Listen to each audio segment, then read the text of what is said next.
seriously, why does it keep defaulting to my mute being on? That's kind of dumb. I've been talking for 10 minutes to myself.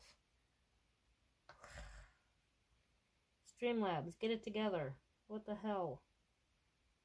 Some bullshit. Good lord. I look like a freaking amateur. I mean, I am an amateur, but that's not the point. And nobody want to come into a stream where you can't hear anybody. Dumb. Dumb, dumb, dumb.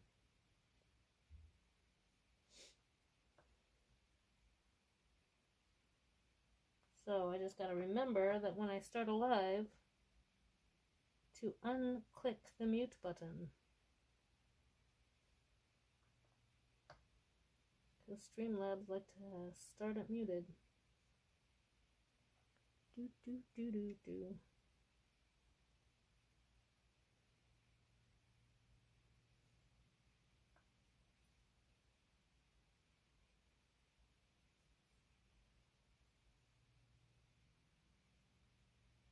So I just went on a 10-minute rant about my teeth. But I'm not going to repeat myself. But in case you didn't know, I'm wearing the mask because of my teeth. They're really, really nasty. And I'm in the process of getting them pulled and getting dentures. So I'm not a crazy person wearing a mask in my house. I mean, I am a crazy person wearing a mask in my house, but there's a reason I'm wearing a mask. That's because I'm on camera.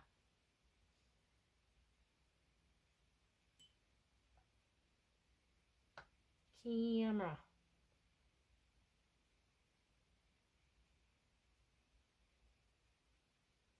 Sunday is always that last day to get everything done. I did get the dishes done. I'm probably going to skip vacuuming this week because I'm working on these customer stuff. But, dog hair. I do have to do a load of laundry because I don't have any clean masks for work, even though I don't really use them that much at work. However, our air quality is so bad that sometimes it just makes me feel better to put it over my face so I'm not breathing in the smoke and the whatever else is blowing around in there. It's pretty sure their air filtration system or whatever system they have in place for the air circulation is either not keeping up, not working, not on. I don't know, but it's nobody pays attention to shit like that around my job. Because pretty much everybody's just busy doing other things, I guess. It should be a priority, but whatever.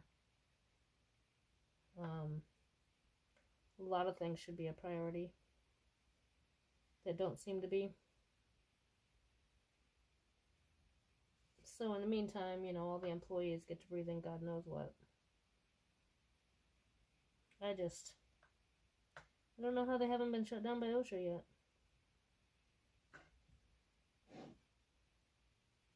It's really bad, man. Alright. So far to go. I did do one. Oh, good. I did do all of that. Not as far to go as I thought, but my paintbrush is really struggling. I'm gonna have to cut a new one because this one's just falling apart on me. It's not cooperating. I don't know if I lost a strand or what happened. It's not working very well. It was working really good yesterday, I think, or the day before. And now I'm just struggling. I have way too much to do to be struggling. I need it to work correctly and properly. I need to invest in good brushes, but I don't know where to find brushes that are this fine without doing what I'm doing, which is cutting bristles off down to like 3 or 4 bristles.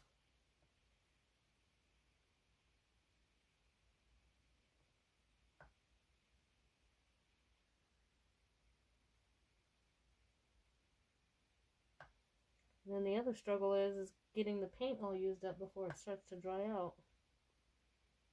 Because then it gets too thick to move around.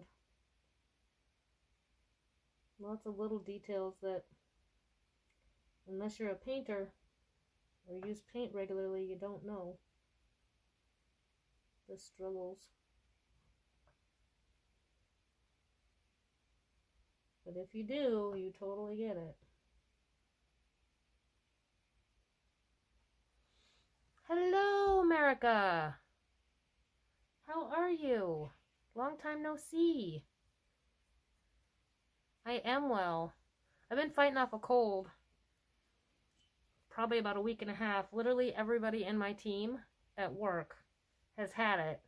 And I got the gookies a little bit the other day, but I've been chugging orange juice and taking my vitamins and just really making sure that I'm keeping on top of it because I can't afford to get sick. But other than that, I am well. How are you?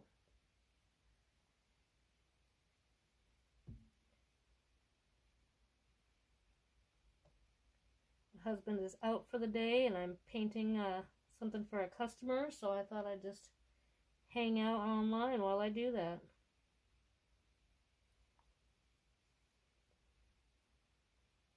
How is the sheep herding going? I think that's what you went to do, a sheep herd.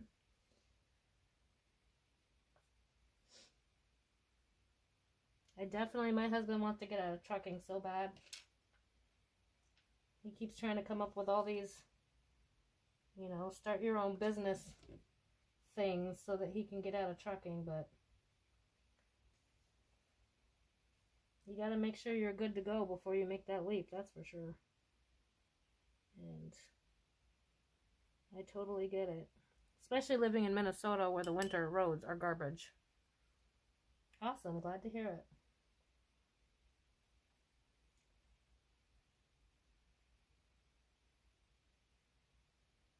He's like, I'm so tired of driving in winter.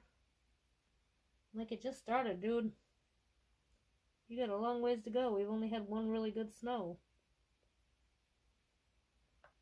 But the first snow is always the worst because it's like everybody forgets how to drive on snow. Hold on, I got a text message and a missed call. Whoa. What is going on here? Got 5 voicemails from my coworker. It is Sunday, right? Life is so much better now. Good. Good. Glad to hear that. Yeah, being on the road full time it's rough on everything. Your mental health, your body, your family life. My husband's a local driver, but yeah, he's just done. He's been driving for like 25 years. Plus probably by now. No, about 25, because we've been together 20. And he was driving about 5 years before we met.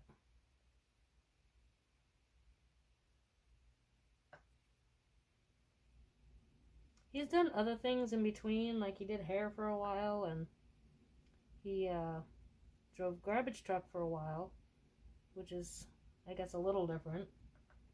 And what else has he done? He's done all kinds of things. But he always ends up going back to trucking because that's what he knows best. And it pays the bills.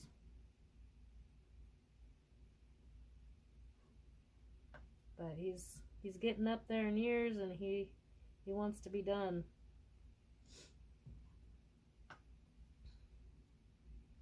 And the laser business hasn't, we've had business.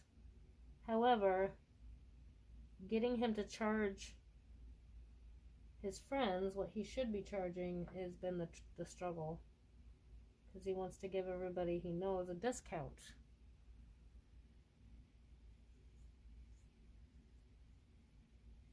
First day of the week.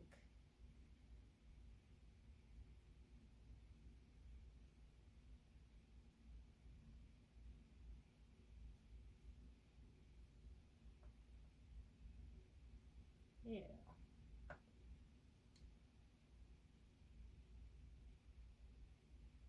but like these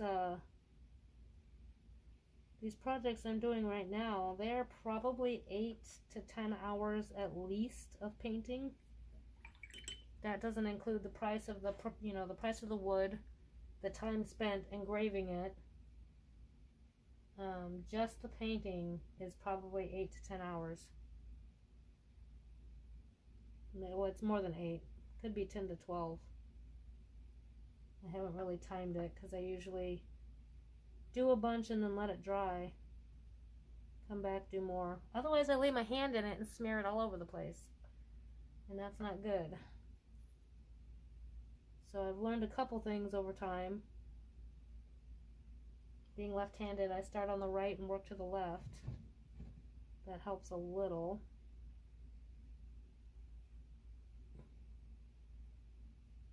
Hey, America, do you know by any chance, I don't know.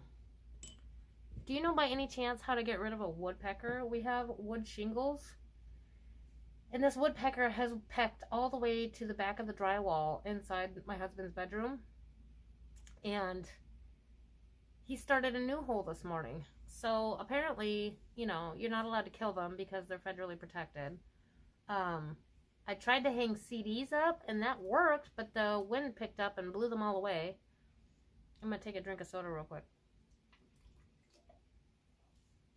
So, one of the things that he did the other day, which was really cool, I showed it on the other stream. It's a little wobbly, but because it hasn't been glued together yet. But he made this tree cutout, and it's like different layers. This middle one, for some reason, is very wobbly. But it's 4 different layers on a stand. And we were thinking about either just, and then, oh, and you can put a light in the back. So we were thinking about putting either, like, spray painting it all white, or doing white with, like, gold glitter. Yeah, so far that hasn't worked. The good aim part hasn't worked. Because my husband's doing it. If I was doing it, we'd be good to go. My aim's better than his. So that's one of the things he's done on the laser. He made me this for my birthday. But I can't get colors that I like. It was supposed to be gold, green, and purple. And like shiny purple. Like glittery. But you can't really see it in the camera. And then he also made me this for my birthday. Which I painted green. So that's pretty cool. And these are all done on wood. And then he also does like pictures on tiles and stuff, but I don't have any of those in my room. Can't show you that one. I can show you this one. I'm in process of painting this one, as you probably saw in the other stream. I think that's like Nordic symbols of some sort. Or pagan symbol. I don't know. I think they're like heathen symbols, or I don't know what they are. Let's see. Trying to see what else I have here. We have other unpainted things. I did this for Easter. Oops, sorry, I bounced you. Did that for Easter.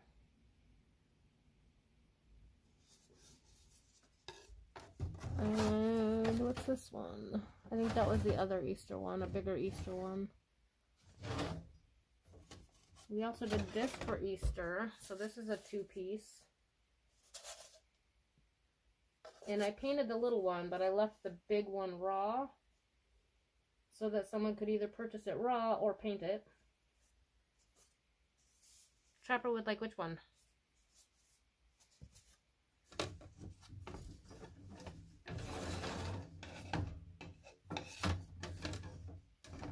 Oh, I think that one goes to the flag. I don't know where the flag went. Where the heck is the flag?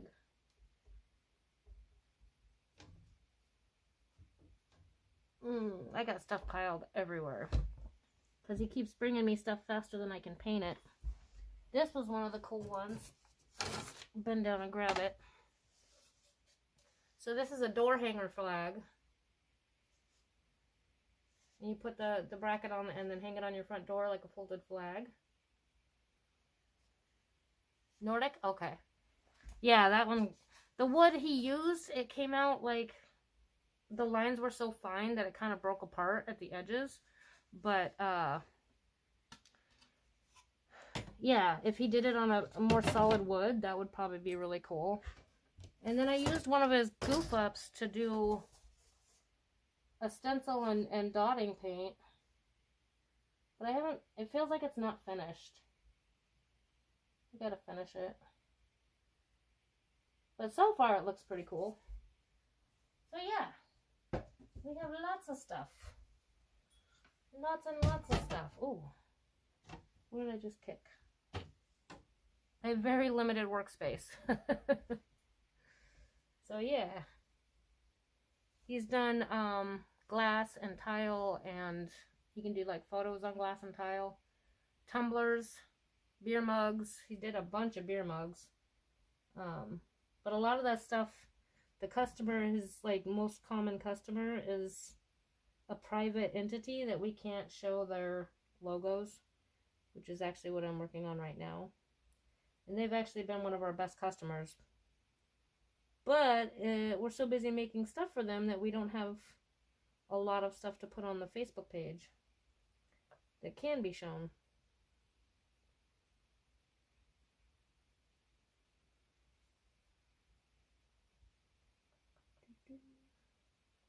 So what state did you end up in for your new life adventure?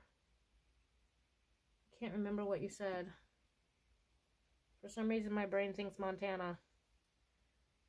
My daughter and I were talking about Montana the other day.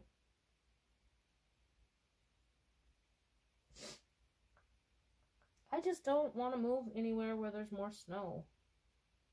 I'm tired of the cold. I'm tired of the snow. I want to go somewhere where there's sand and palm trees for a while. But I also don't want to live in Hurricane Alley. Missouri. Okay, I have family in Missouri. In Ellington, I believe. I don't know any of them. That's my biological family. My aunt and my grandma were both there. They've both passed away, so I think I just have cousins now who I don't know, and some of them I don't care to know. I have one of the cousins on the Washington side that keeps trying to add me as a friend, and it's not happening, honey. I don't want your drama. It's not like we grew up together or anything. I don't know her. It's all biological family that I, haven't met.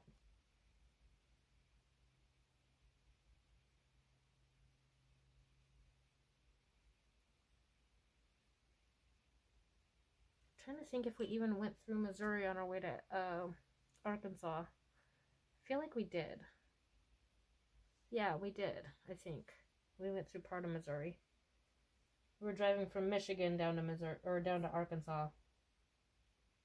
That was like 7 years ago-ish.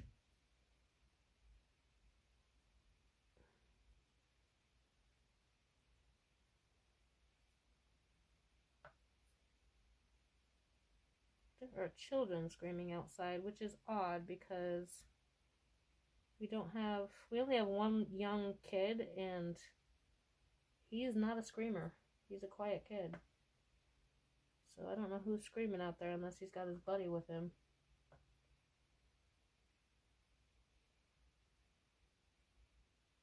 It's gotta be him. I don't know who else it would be.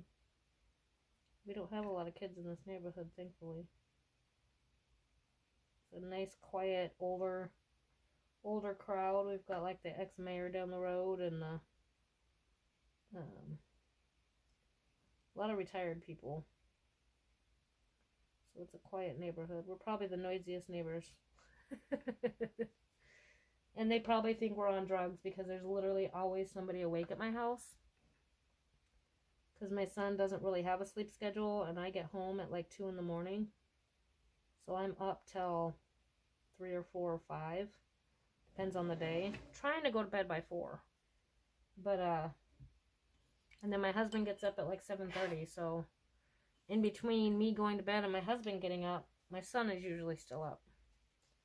So there's almost always somebody up at my house. I'm sure the neighbors think either they know that we're up all the time, or they're so busy sleeping, because they all go to bed at like 8 o'clock at night. The lights are all off. Thank you. I appreciate it. Trying.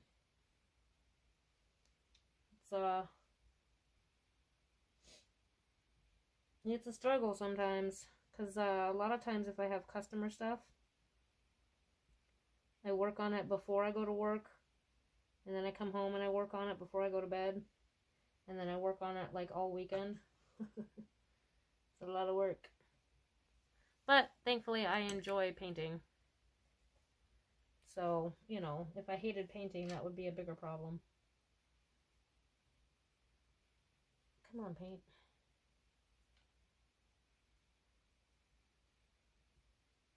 Although, if I'm feeling pressured, which this job I am feeling pressured, it doesn't make it as fun. Because I'm trying to go fast, but I also want to do well.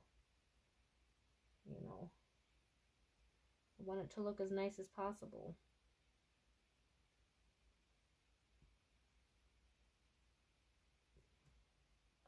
I think it adds a special touch to it that, you know, there's a ton of engraving on it and it's all hand painted. You know. It's not commercially made at all.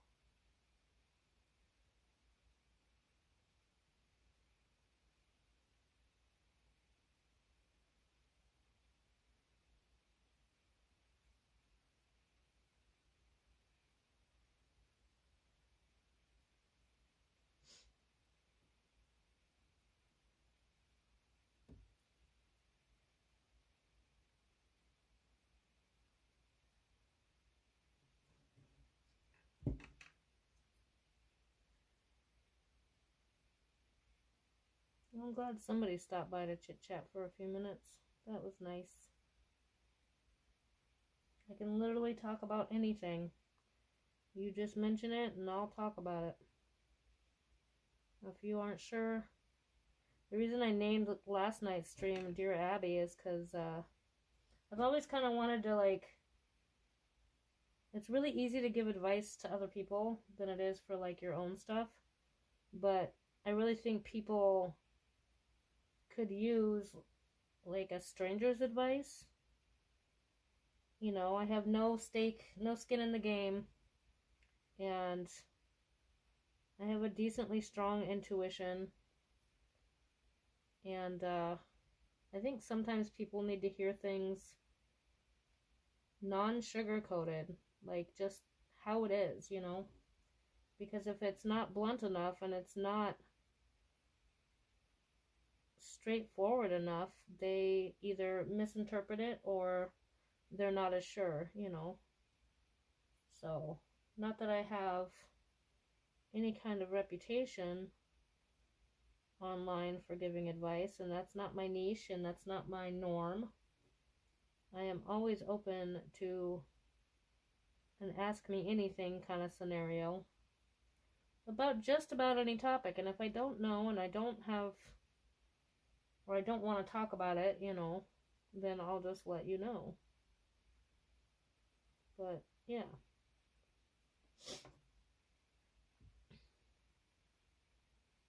So I figured I'd hang out for a long time today, and that way if anybody wants to come in and work some shit out, they can. Although I feel like I'm gonna need a cigarette break soon. I don't know. I'm not gonna end the live and then start a live. It's too much of a pain in the butt for that. I don't know what I'm gonna do yet.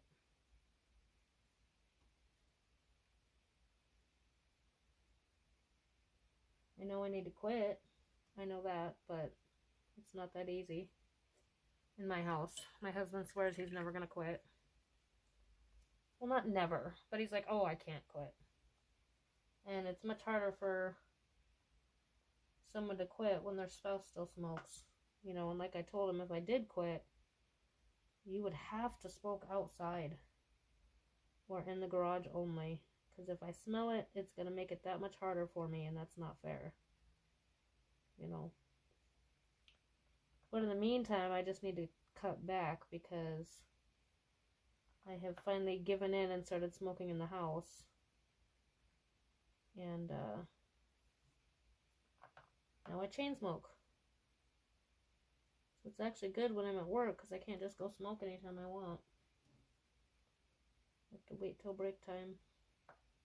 And our breaks are 3 hours apart. So our start time is 3, and I usually clock in at 2:40. And first break isn't until 6. From 6 to 6:30, and the next break isn't until 9:30. So breaks are 3 hours apart. Pretty sure I couldn't go 3 hours at home without a cigarette. I know, I should try. A lot of things I should do. A lot of things that are easier said than done. Even though it's mind over matter.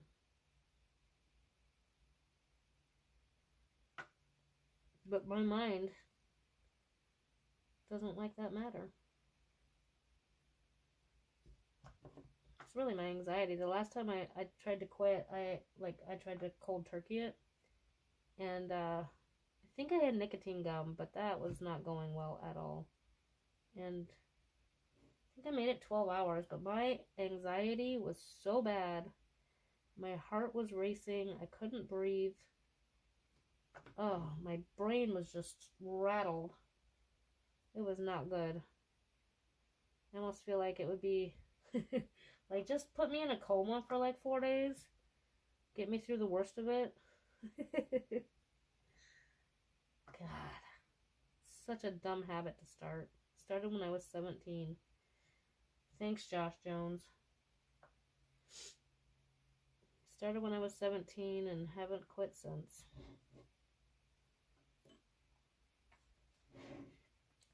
Yay, I have 3 letters left on this one, and then I have 1, 2, 3, 4, 5, 6, 7, 8, 9, 10, 11, 12, 13 more letters on the next one. Awesome. Let's see if I got any.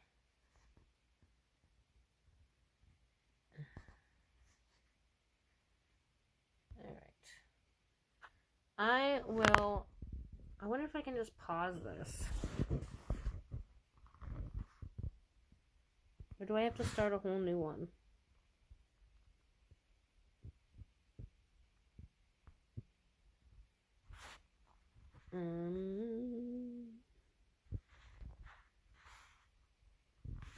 Let's see.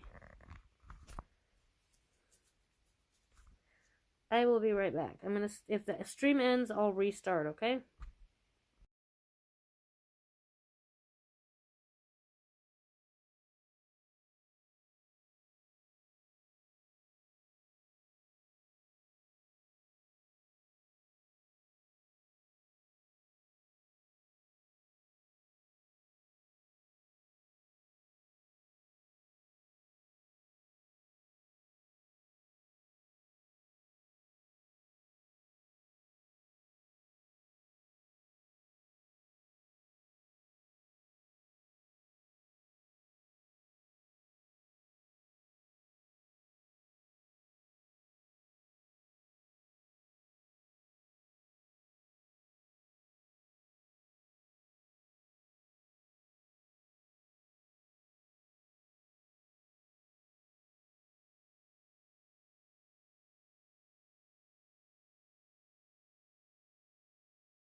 Sweet.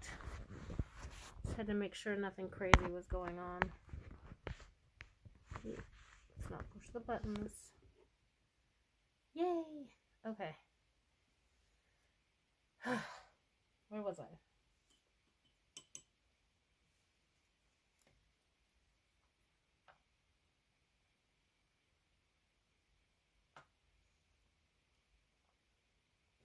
Oh, too much water.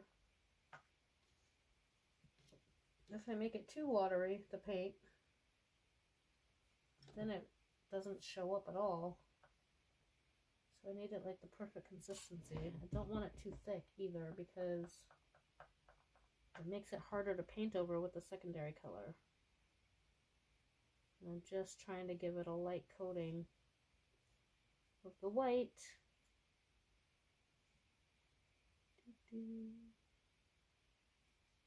go over with the secondary color. The part of the problem with the engraving on wood is that a lot of times the engraving part, or the etched out engraved part, is darker. So it depends on what colors you're using, but like on this one I would be using red, and I need a bright red, and it shows up as a darker red if I don't put a coat of white underneath. So I literally have to go through and paint everything white that's going to be red so that I can get the bright red color I want.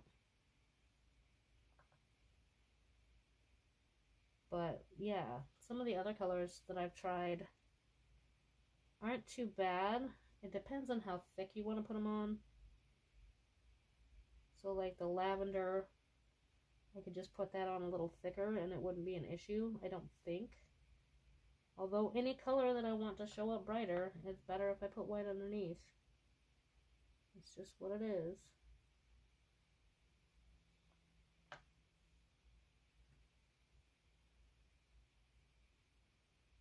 Tis what it is, as Ben would say.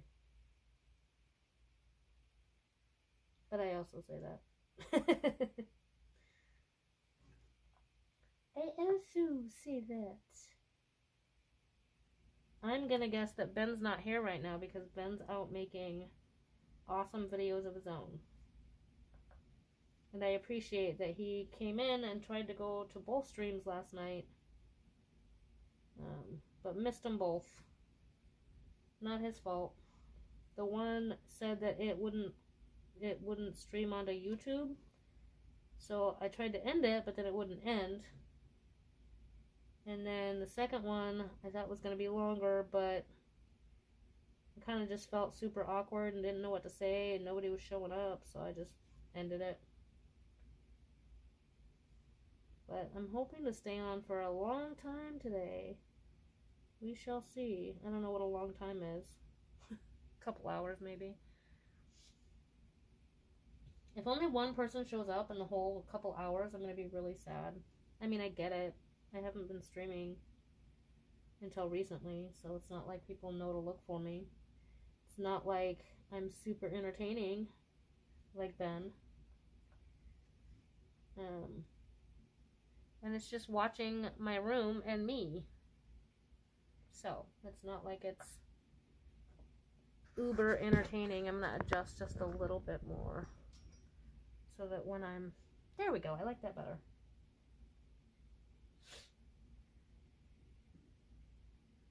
When I'm bent over the paint, you're not seeing so much of nothing.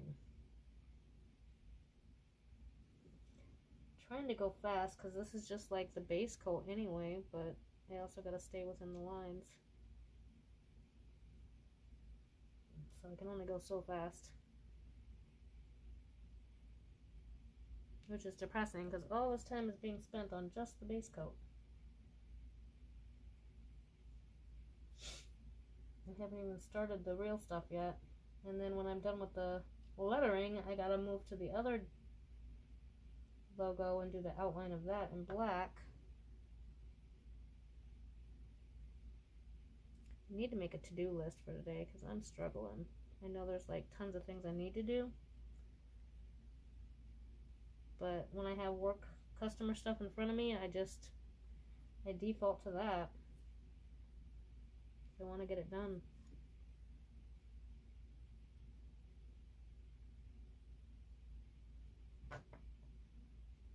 I'm not very good at balancing when I have multiple things to do. It's like all or nothing.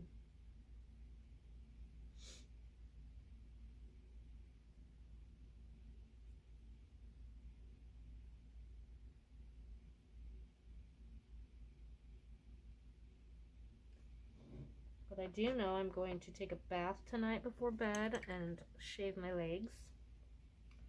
Well, maybe. Let me look. Let me look. Yes, I'm going to shave my legs.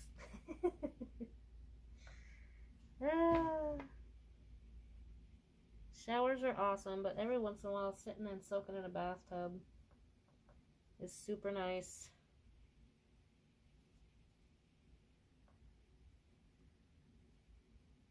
And I definitely think my skin and body could use a soak.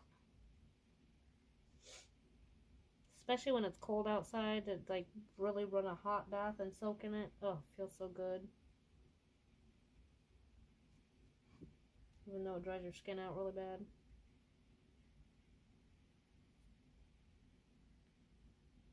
Yeah, I think I need just a hair more paint. It's so thin it won't pick up onto the paintbrush.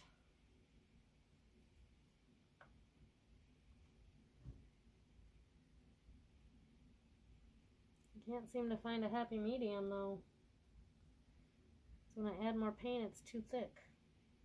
Not too thick as in it won't move, but too heavy of a color. I'm really just trying to do a light color. So diluting it with water makes it more translucent, which is what I want. I don't want it super opaque.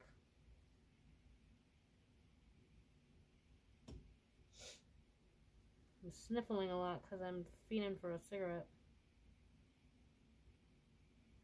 My breath gets shallow, and I start sniffling a lot.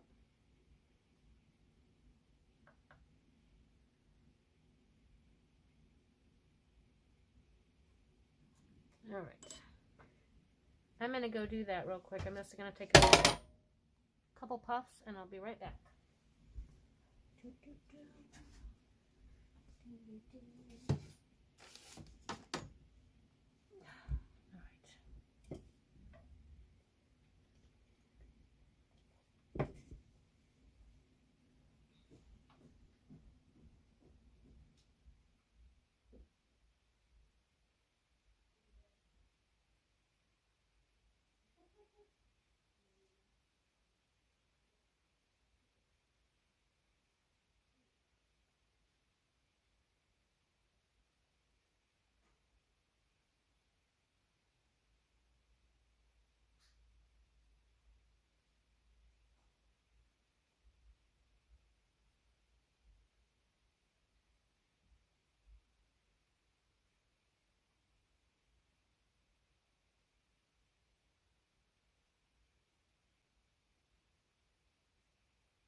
All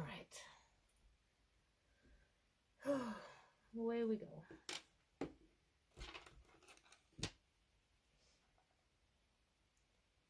I don't know how people talk when there's nobody on stream. I give people props for that because my brain is struggling with things to talk about. And you want to be interesting because if somebody pops in and you're not paying attention, you don't want them to be like, ugh, boring. You know. I swear I have a personality. It just comes out better when I'm like actually in front of people or there's somebody to chat with.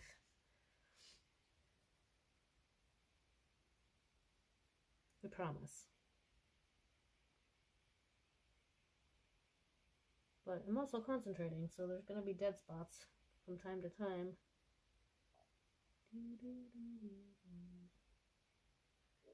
I keep meaning to check, for those of you in the coin community, you'll know who I'm talking about, but keep meaning to check and see if Lemonhead Penny has posted anything recently, because I haven't seen anything in a long time. And he's one of the guys I've been following for years. And gone through a lot of life changes lately, and mostly I just worry that he's not taking care of his health. Because he doesn't have a great track record of that. And I know he's been doing a lot better with that, but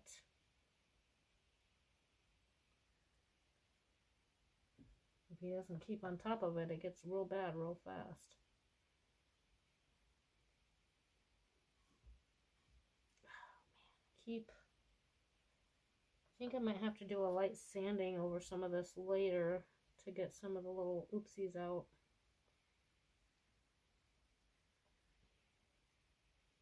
Thankfully with the white it's not as noticeable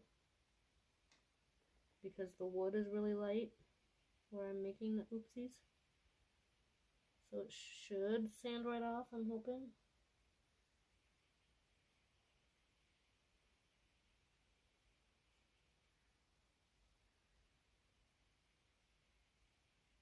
Hearing myself breathe into my mask.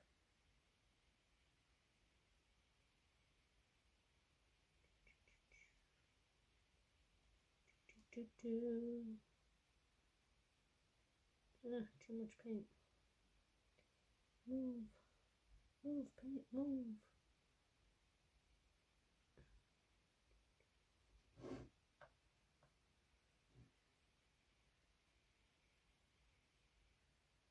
You know, Sunday is typically the day where we kind of finish off what we need to finish off, and it's the last day to get stuff done for those of us that have 9 to 5s.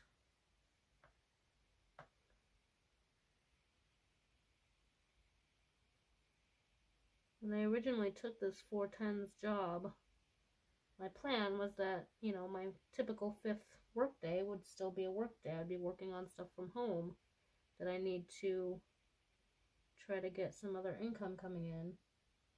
And I'm just so tired by Friday that I haven't been disciplining myself to do it, is really what it boils down to. It is what it is. I'll get there. Working on a lot of things, getting my bedtime back to a normal time and getting my wake up time back to a normal time. I feel like I try to leave a little before 2 or right around 2. And I usually wake up just before noon. You would think 2 hours would be enough, but it doesn't feel like enough. And if it's anything less than that, I feel like I didn't get time to wake up at all. But I keep sleeping later and later because I keep going to sleep later and later.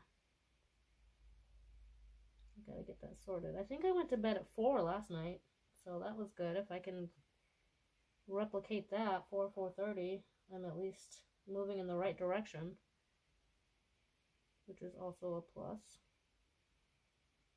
It's hard to change. It's hard to not change routines, but my routine did change and it's hard to get it back. And I can't pinpoint where it changed, like what caused it to change, but I definitely need to get it back to what it was, because it worked much better. And I knew it worked well, so I wasn't trying to get out of it, it just happened. Routines are weird like that sometimes. And sometimes it only takes one interruption for the whole routine to break down. Depends on the routine though, I suppose. But I am really bad at having routines of any kind, even though I love routine and I love structure and doing things the same way every time. It makes me feel secure and calm. It helps my anxiety not to act up.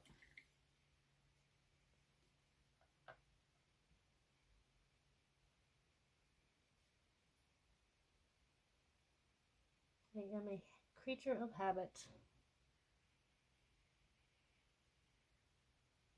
Very much so.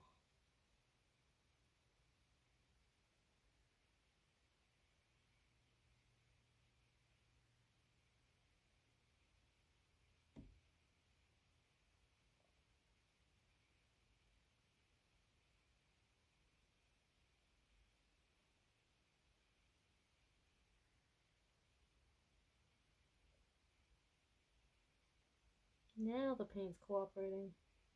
Well, sort of. More than it was a few minutes ago.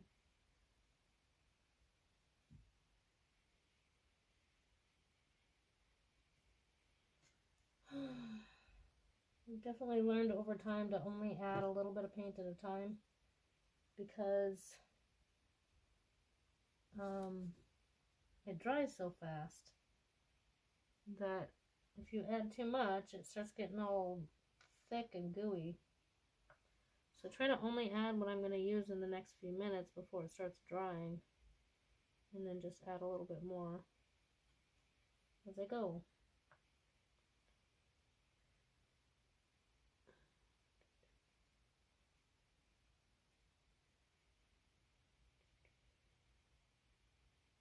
It'd be a lot more entertaining if I could show you what I'm working on. But most of what I work on, I can't. I don't think the customer would be very happy if I did that.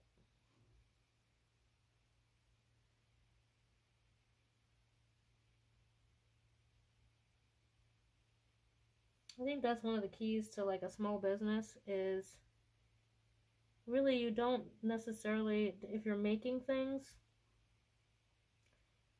it depends on what you're making, I suppose, but like for what we're doing, really if you can get a couple of businesses that are going to give you repeat orders, that's really the key. 2 or 3 good repeat customers and you're set. You don't want to just try to be finding customers constantly because for one-off purchases, because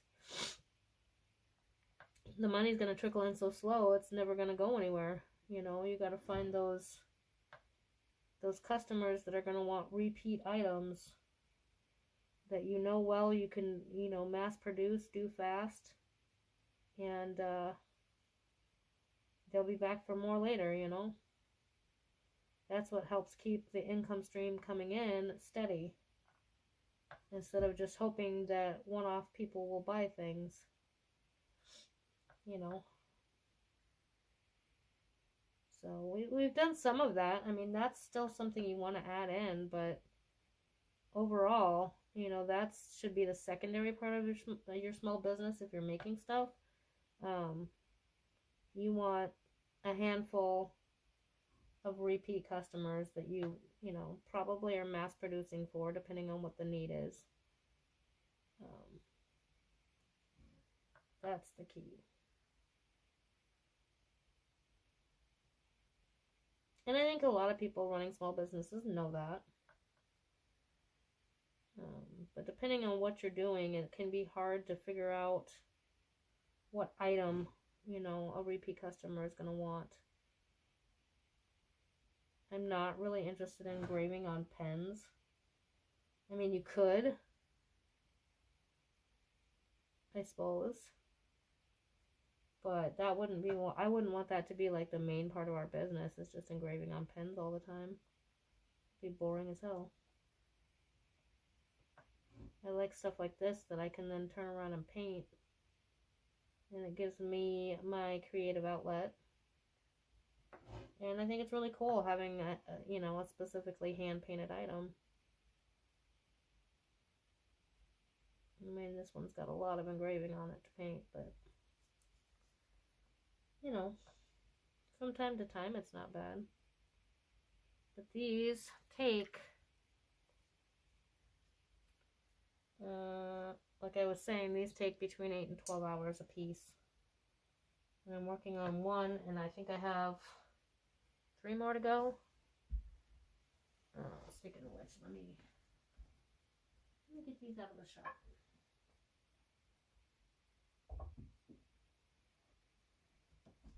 There. Just to make sure. I know you really couldn't see what was on them, but still. Gotta be careful.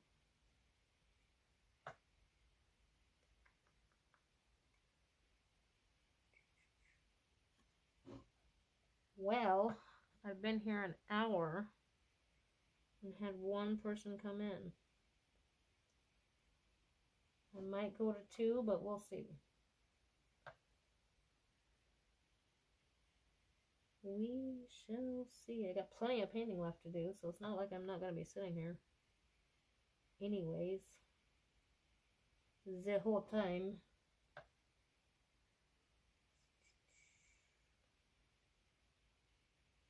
Alright, those are done. Let that dry for a second.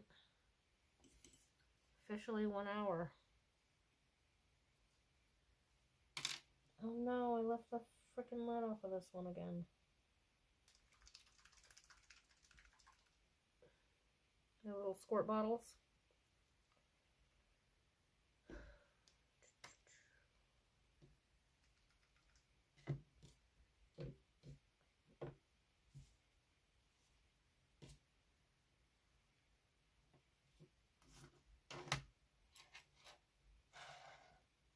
Alright, let that dry for a minute and roll to the next.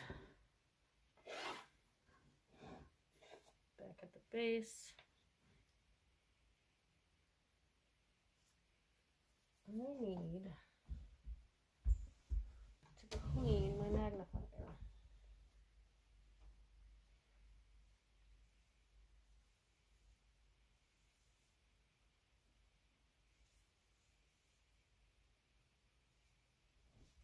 Those are all fingerprints or what? Now I got paint all over it. Good heavens. It's legit. A lot of paint. It's all on the bottom side too. That's funny. Funny, funny, funny. Oh, look at that. Smeary, smeary. Good God, that's gross. Don't clean this thing often enough.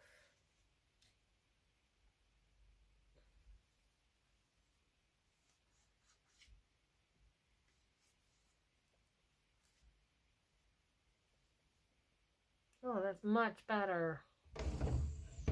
Much better.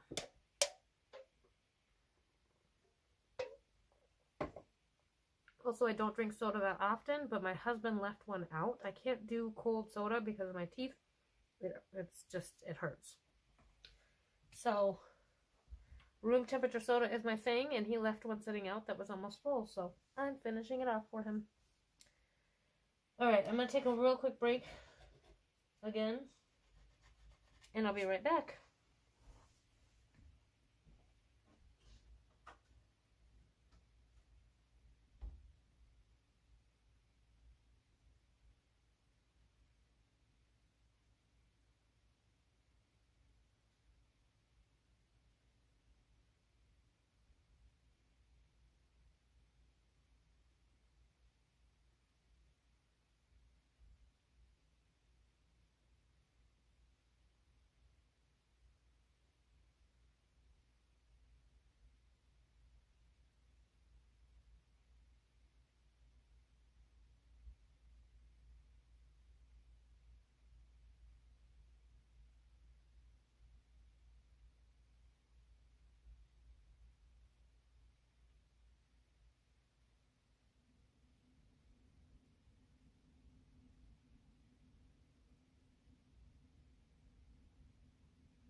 Oh, knocking stuff over. Okay, let's go. My paint palette, yeah, well, I guess, is getting very full with paint and everything, so now I'm gonna have to put paint in the center because it's my last clean tray. I mean, I can put it along the sides too. I suppose if that's the case, I still have plenty of room. Plenty of room for more paint spots. Add a little water.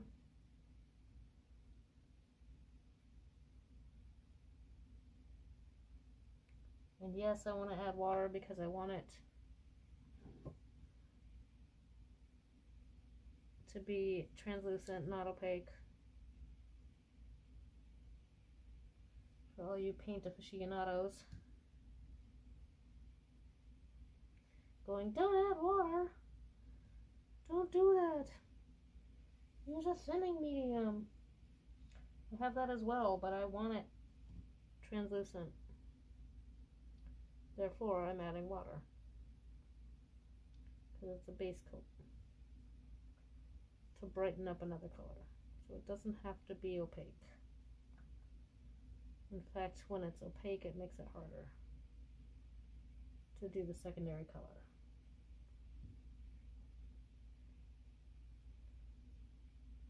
I also try not to hunch over so much. You know, I tend to want to get way down in it, but it's really bad for my neck. And usually ends in me having a horrible headache because of the strain on the back of my neck.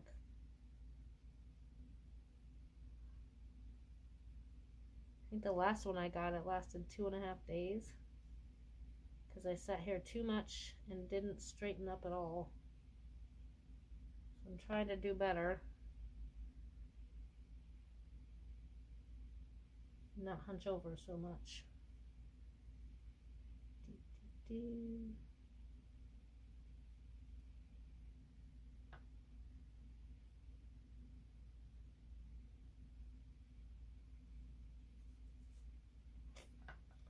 And thankfully also, because it's a base coat and not the secondary color, it doesn't have to be perfect.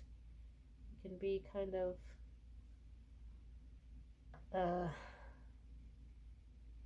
it just doesn't have to be perfect.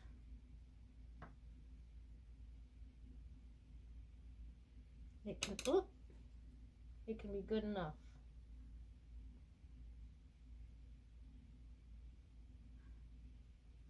Which surprisingly is not speeding me up. Oh my goodness.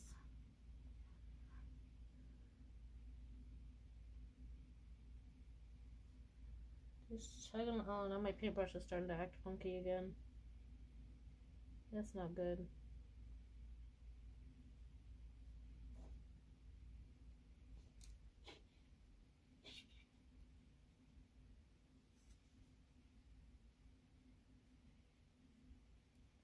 See if I can get it to straighten. Yeah, it's spreading too much. Nope.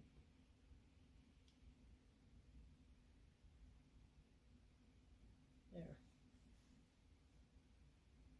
I think.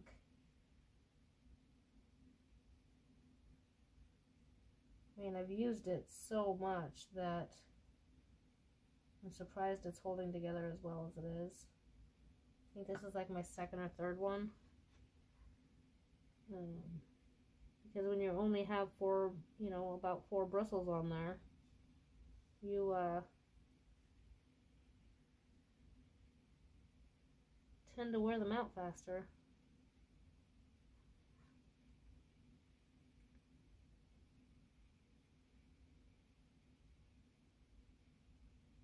It's the name of the game.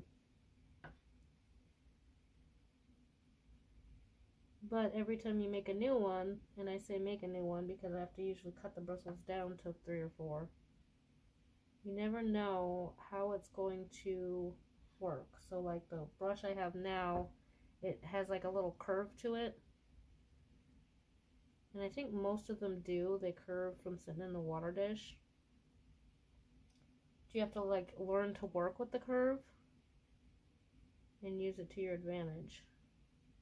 So every time you have to make a new one, you have to kind of start over with that. Like learning a new brush. I mean, that's another thing that a lot of artists don't talk about, is that when you're using paint and brushes, you pretty much have to like learn your brushes because each one acts and behaves a little different. And so you learn over time which brush you need for what by how they behave. So it makes it really hard when a brush wears out, if it does. And I don't take care of my brushes, I'm not putting them in a brush conditioner or, some kind of special brush cleaner. Because I have an excess of them right now, so I'm trying to kind of whittle it down.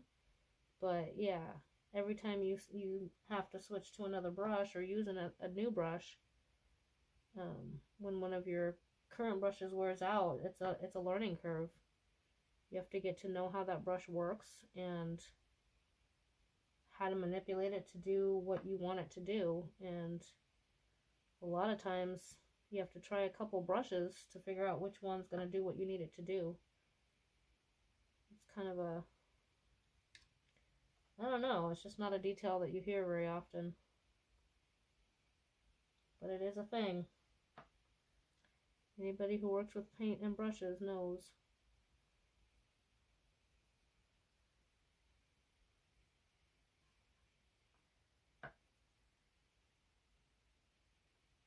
Even bigger brushes, even like if you're doing larger projects where you're using, you know, standard paint brushes, it's not as bad.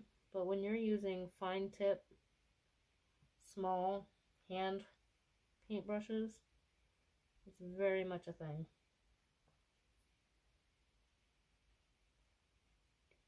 Just like with dotting tools, you have to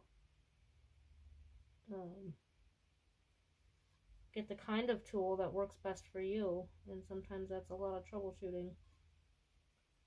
The ones I have work fine for me, at least as far as I've gotten. I haven't really gotten to do a lot of dot painting anymore.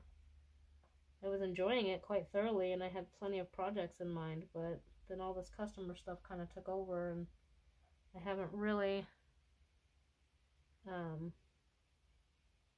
gotten to do it in months. Because in between, when I'm not working on customer stuff, I'm tired of painting and I need a break. But someday, we'll get back to it.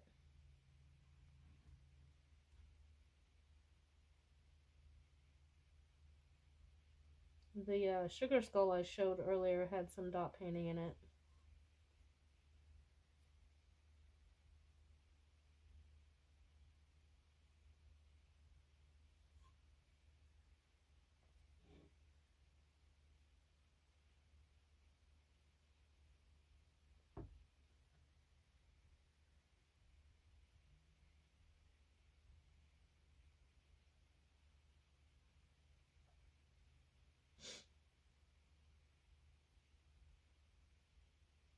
My son must have gone to sleep because it's awfully quiet downstairs.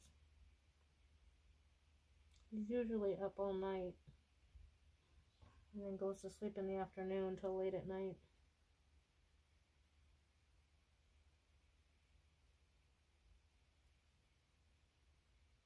Which is fine. It is what it is. He usually stays up long enough to make sure that we don't need anything. And then once we're kind of settled, then he goes to bed. He's a good kid.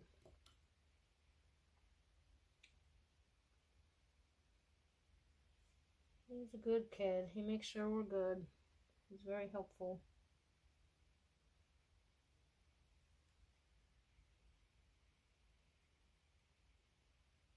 Don't know what I'd do without him.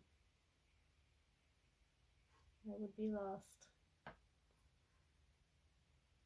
My kids are my purpose, for sure. I know that sounds super cliche, but really. They are the reason I get out of bed.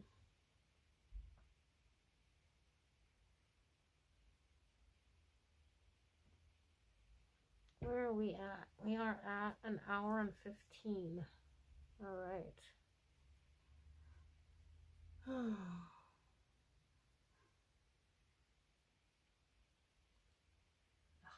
I'm gonna make sure the mute wasn't back on. Got paranoid.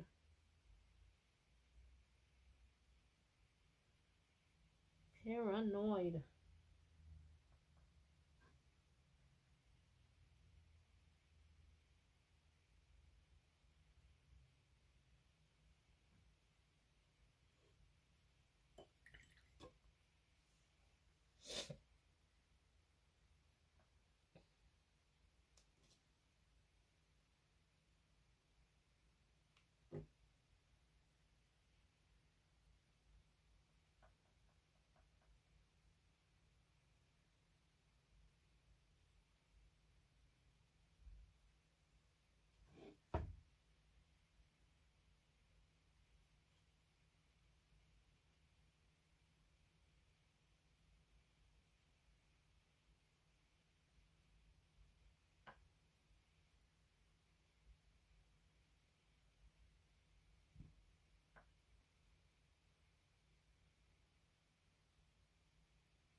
Been thinking about doing some shorts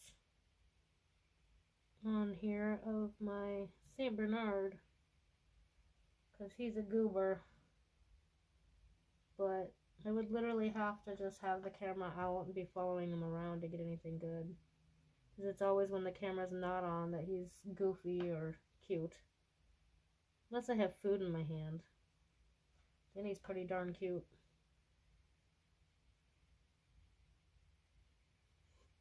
At least he tries really hard to be cute.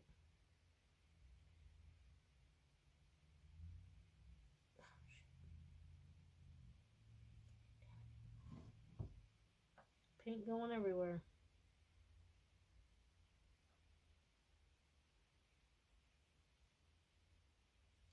Well, not everywhere, just not where I want it.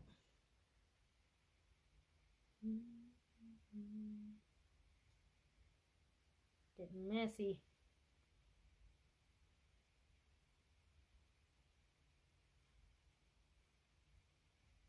There you are. Hello.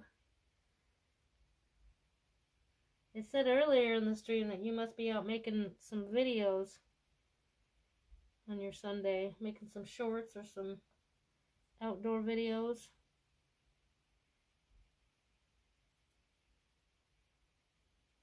I am painting on a customer thing that I can't show, but I'm here for a while. Still got a long way to go, but yeah.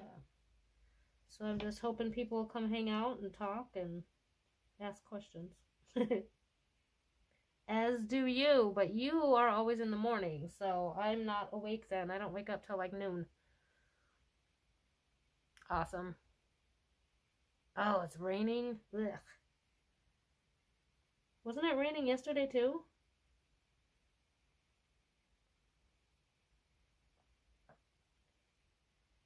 It's just been windy here. No snow, thankfully. Our snow is mostly melted from our dump a week ago.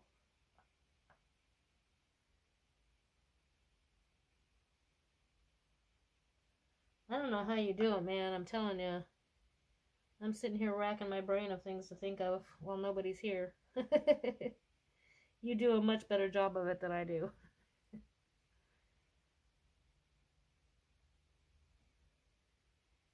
I haven't been on Minecraft in a while. I have it on my phone. I've played it for years.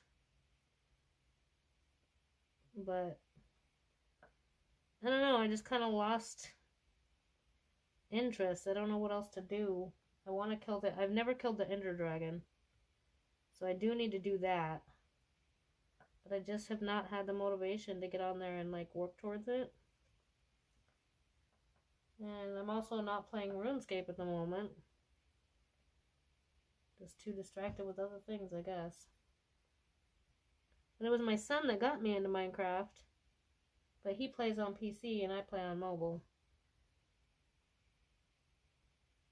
And he's like your son, even though mine's older. He jumps around and destroys things, and it's like, I can't handle it. I want to build something that stays, that I can add on to. And he's changing worlds and destroying things, and it's very irritating. No, you're not. You're not boring at all. You're able to really keep a verbal flow going and thinking of things to talk about, or filler more so than me. But maybe I just gotta practice. I'll get better at it. Probably having a list of things to turn to if I can't think of anything to say. Probably be a good idea. I think that's what you did the other day, or you had just the jokes on the list. I have watched so many of your videos, it's crazy. You and Rainy.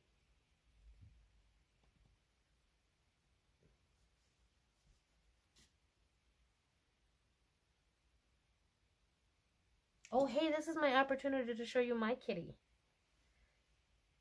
Yeah, I have no friends either. The only people I talk to are my husband, my son, and my coworkers.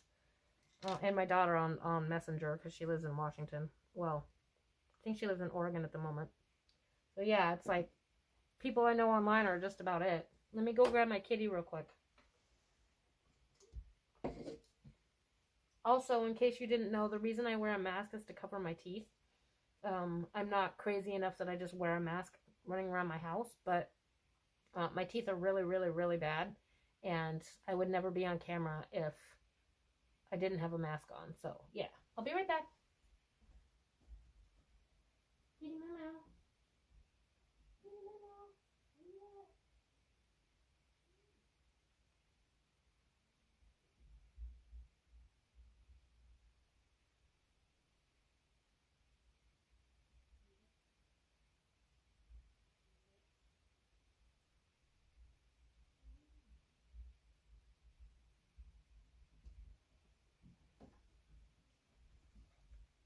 This is Sarge, and I just woke him up for a nap. He's not happy, but he's my fat kitty. He's very chill.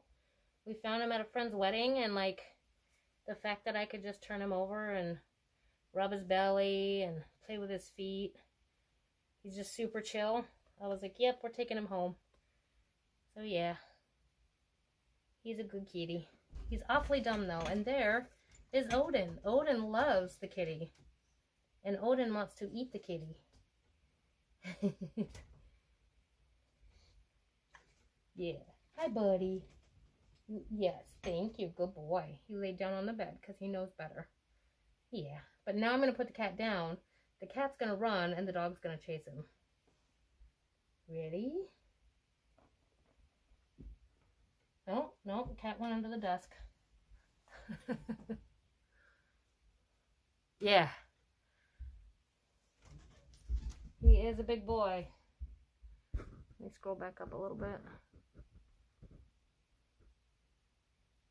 Yeah.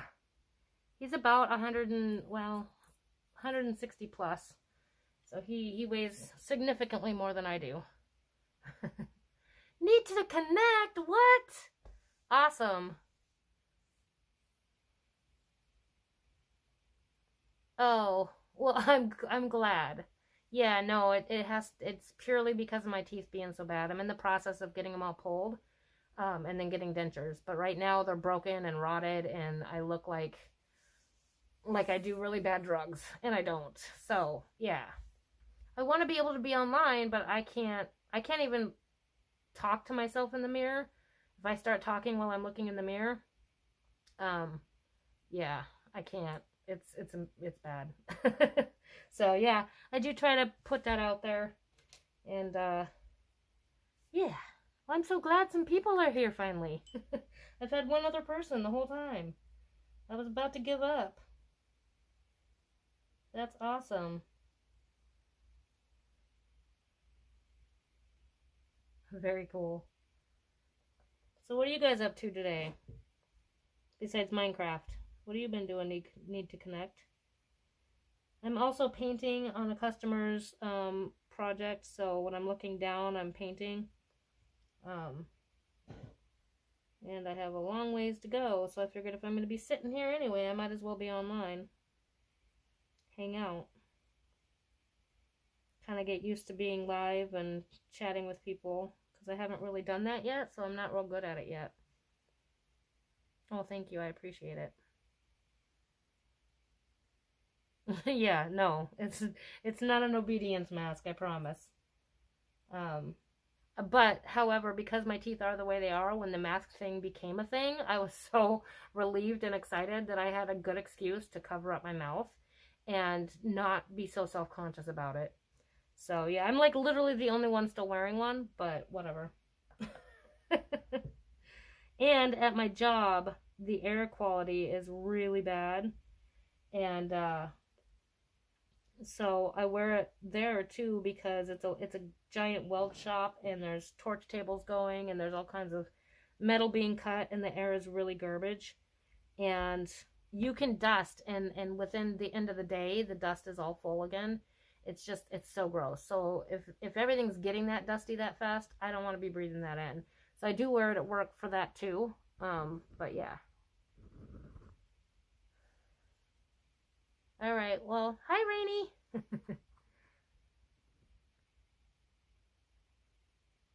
Getting ready to go make dinner probably, huh? Oh, okay.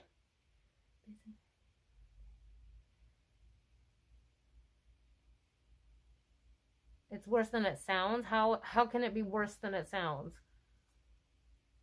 Well, I'm glad that I can help out for sure.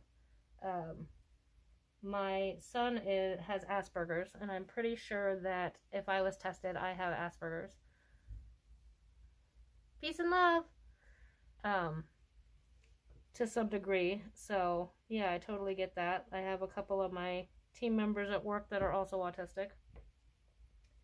So I totally get that part.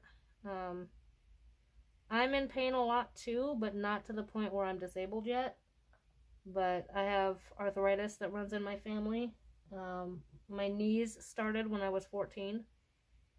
And I got in a car accident when I was 15, so I have some neck issues from that. And back issues. So yeah, it's something is always hurting. I'm always at some low level of pain. You know, it's. I get why people smoke for pain. I can't at my job, but and I don't really like smoking. It's not really my thing, but yeah, it's. You get to the point where you're just like, something make it stop, please.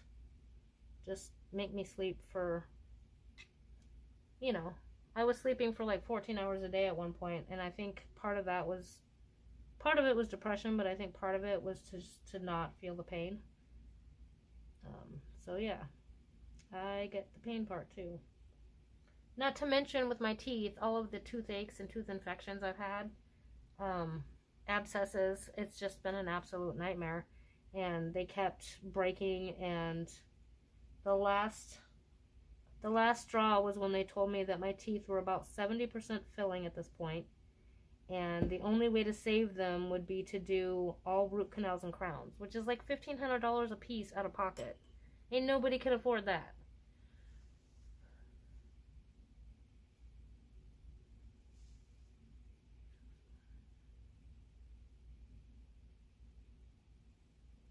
Yeah, right?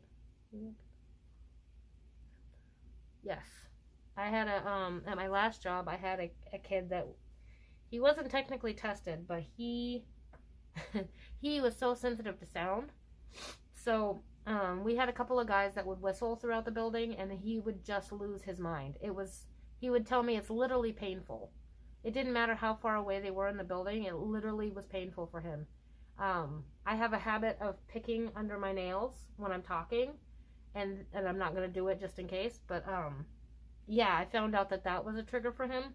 He was just like, oh, stop, please, So, super sensitive to sound. And it was very, very distracting for him. He could not concentrate if there was a sound going on that was triggering. And smart as heck, man. The kid is just, he's a really good guy, but he's super unique personality-wise, and I think people really struggle to handle it. He talks really fast. He changes subjects really fast. He's very unique. But he was very surprised that nothing he said startled me, and I'm like, I have one at home. Let me go back and read that one. Yes.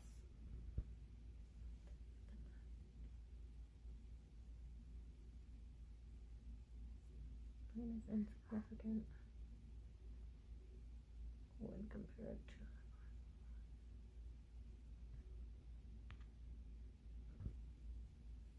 So the brain part or the gut part doesn't work.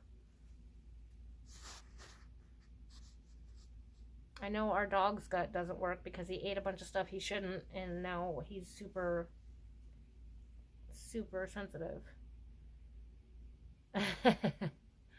Awesome.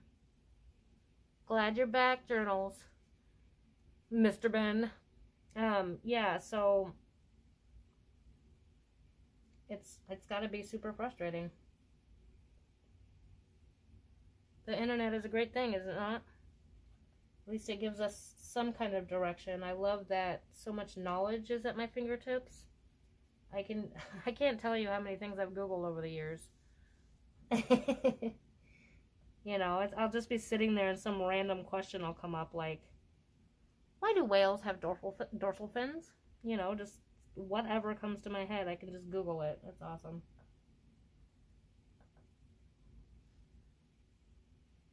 Now that I woke up the cat, he's laying on the floor next to my dresser, curled up. But the dog got bored and left.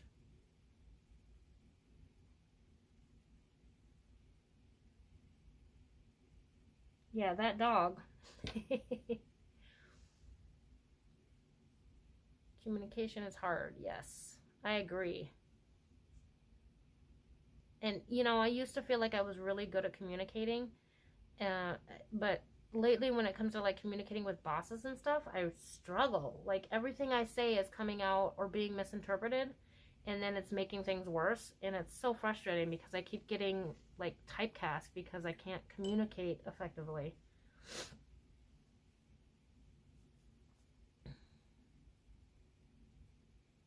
Yes, it is an ugly thing.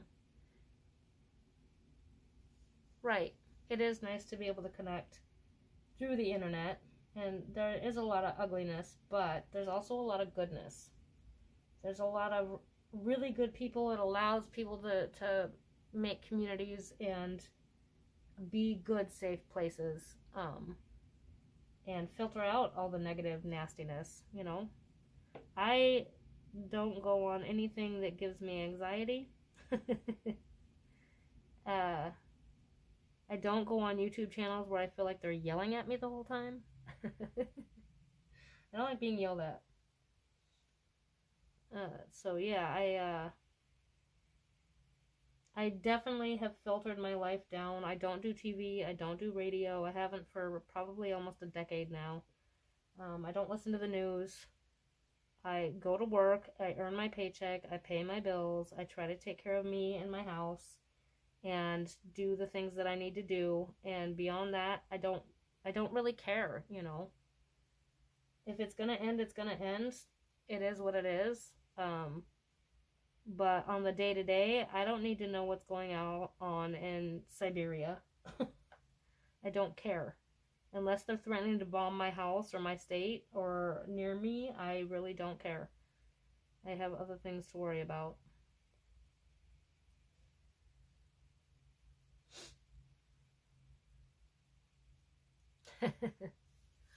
Hey, speaking of which, can you explain the chaffeels? I know what you mean is. I can't say it like you because I'm not used to saying it, but I know what that one is from living in Michigan, but chaffeels, I don't know.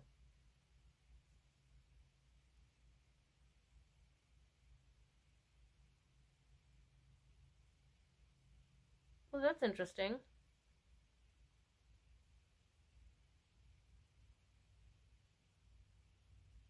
Yeah, people lack a lot of patience. Oh, awesome. Thank you. I appreciate it. Now I know what you're saying. Yeah, people, that was the issue with that guy from my old job that I was talking about, was that people just didn't have the patience for him. And I did, because in raising my son, I gained a lot of patience. And my husband. Not raising my husband. I don't like chai tea. It's not my thing. I like English breakfast and peppermint tea and what's the other one? Earl Grey. Those are more my jam. Although I had a coworker that she brought in, I think it's, I'm trying to think of the brand. It's like your standard tea brand. And she brought in, I normally have to put like milk and sugar in my tea. But she brought in this lemon ginger tea. And it's the only tea I've ever drank that I didn't have to add anything to. I just brew it and drink it. It's freaking awesome.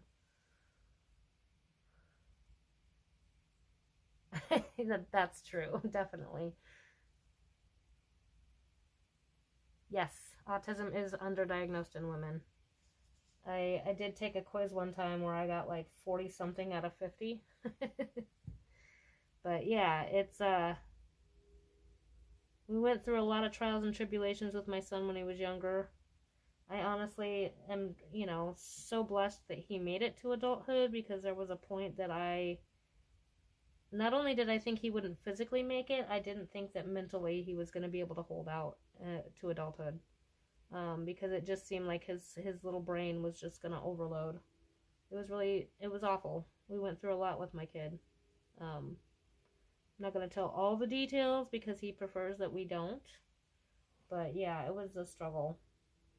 And it taught me a lot of patience. And I always have been kind of that person that sticks up for the underdog. And I know I could tell that people weren't patient with him. And so that made me more patient with him. Because he needed somebody in his life that was going to be patient and get to know him and listen to what he had to say. So it was sad when I left, because I knew that it was going to be harder for him, but he's moved shifts anyway. He still talks to me from time to time. He seems to be doing okay. But I definitely was mama bear. Like, everybody knew not to badmouth him when I was there, because I would lose it. I became his mama bear for real.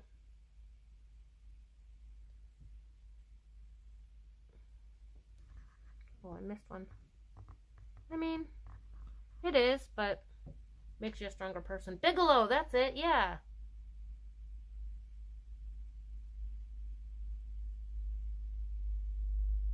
I have been meaning to do probiotic stuff for so long, and I just haven't.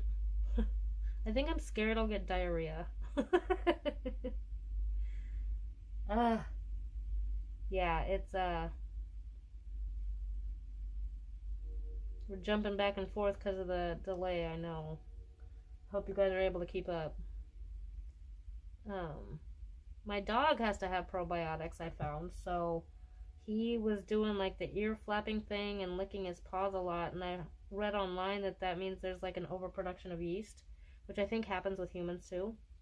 And I came across these probiotics at Walmart for dogs, and I thought, well, we'll give it a shot. I kid you not, if he doesn't have those for a couple of days, he starts the ear flapping and the licking and the all kinds of crazy all over again.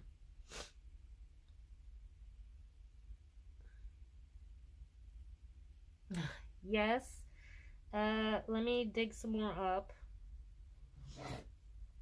I can't show you what I'm working on, but I did show earlier, and I showed in the other stream, the thing my husband made that I won't be painting probably, but I think we're just going to do it in all white and then maybe some gold glitter.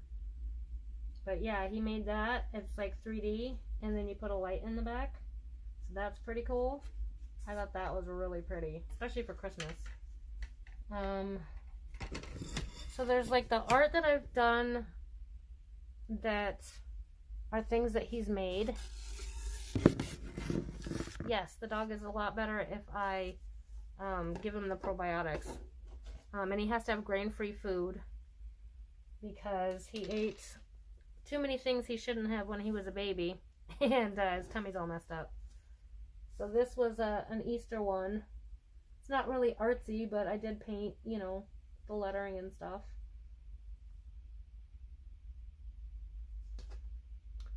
And do I have any? Oh, I know. Let me show you my actual art that's not just painting on the engraved stuff. I'll have to dig it out of my closet. Hold on.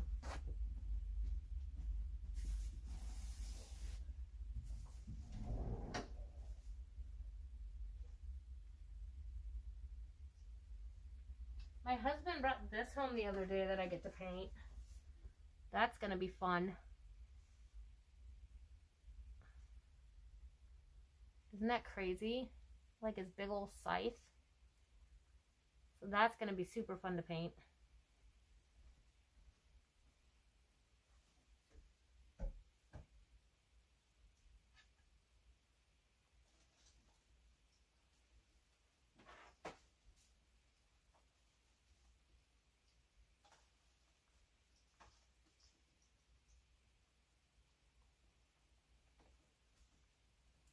Some of my favorite paintings I've sold already.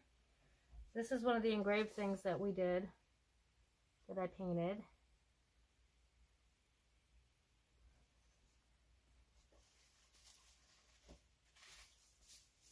This was another laser engraver thing that I did. Look at that sparkle on that gold and red. Isn't that cool? It's 3D. Very cool. Well, here's my two favorite paintings that I did. I was going to sell them, but I decided to keep them since they weren't selling.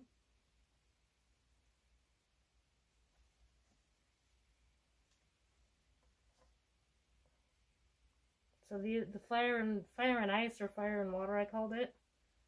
So if you get closer, you can see that it's all tiny little dots. So I used my dot painting to do those with a stencil.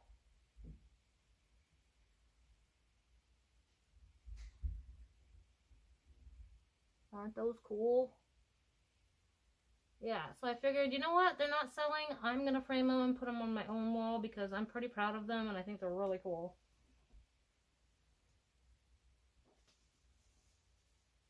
Oh my gosh, is that all I have left? Most everything is sold apparently. The last two that I have still is this one. Oh, the color's not showing up well. But that's also dots.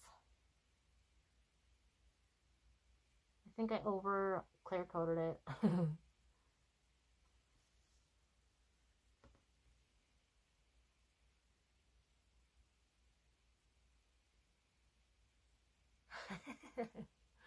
And then that one is like a true dot painting or a mandala.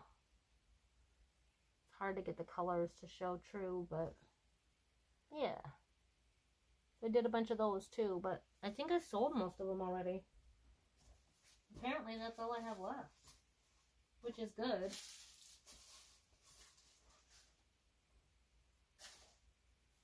Gotta put them away right or they'll get attacked by the dog.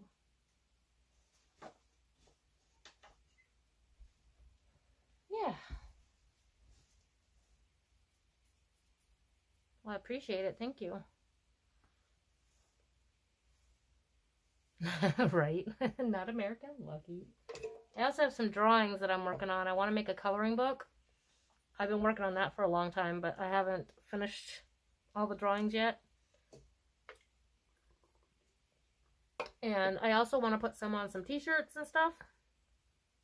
I did sign up to Teespring. I just haven't figured out how. I went and I signed up on Canva. I just haven't figured out how to, like, I gotta scan in the drawings, and I gotta figure out, like, can you just scan them in anywhere, or does it need to be like a high quality scan? You know, so that I can get the best quality picture possible. And then I guess I would upload those to Teespring and go from there. But I have several drawings that I've been sitting on for a long time that I would love to make into something. I just haven't done it yet.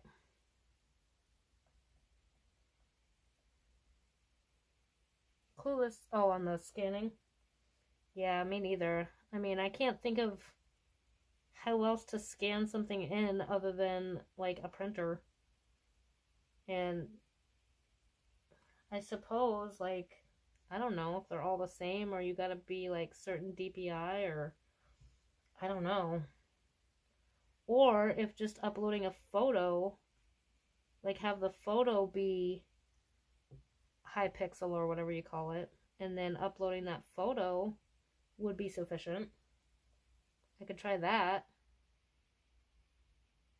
I don't know. I haven't figured out the logistics of that. That was supposed to be my Fridays, because I don't work on Fridays, was that I would figure all that stuff out, and I just have been lazy and not doing it. Been tired.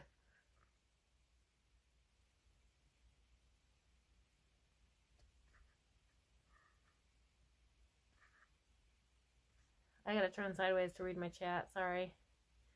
Maybe I don't know if the phone is the same as doing a regular video if I don't have the phone sideways, if I'm going to be like all funky screened or not. So I keep it sideways, but then I have to read the chat sideways. Maybe I'm missing something that I need to do to rotate it.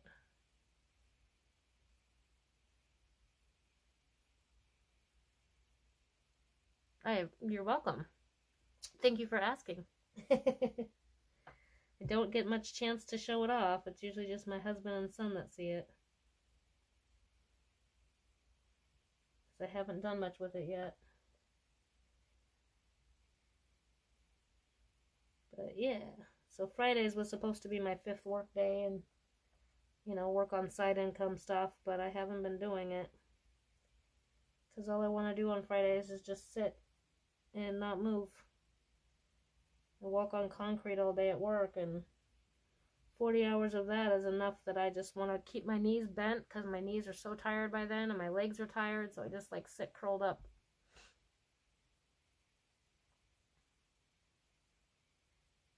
Really? I'm on my phone, yeah. I just put Streamlabs. I got that idea from you. It's a lot easier to mount my phone. I have a $25 phone mount that I got that I really like so far. But some of the side incomes I've been doing is to get $25 Amazon gift cards, and then I use the gift card to get something that I want. And then if I'm going to spend money on Amazon, it's usually things I need, you know, for around the house. But that was my present to myself, and I just don't have any room in my room to have the laptop up. So yeah, the phone works better. Yeah, I use my laptop on my lap on the couch. I have no surfaces to put the laptop for that. So yeah. I do everything on my phone. I Minecraft on my phone. I video on my phone. I'm not really... I have a well, it's not my laptop. It's actually borrowed. But he hasn't wanted it back, so... but I don't do as many things on it as I should. That's the other app I want to find, is to make designs. So you know how like on a tablet, I know iPads are like the thing, but I refuse to do anything but the apps where you can draw, and the laptop I have, it actually, the screen can rotate and flop over and be like a giant tablet, and it has like the little stylus pen, and I got to figure out which app is the best for making, you know, drawing, and use the laptop for that.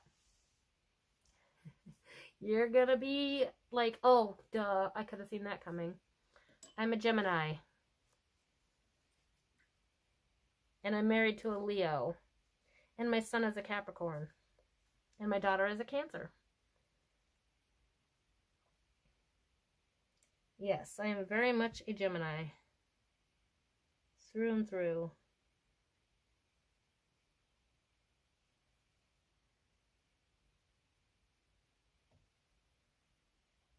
The ability to change topics should have told you that.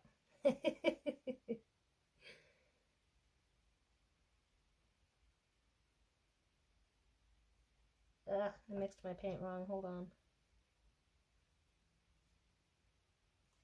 Too much water. Too much water. Now there's a hair in it too.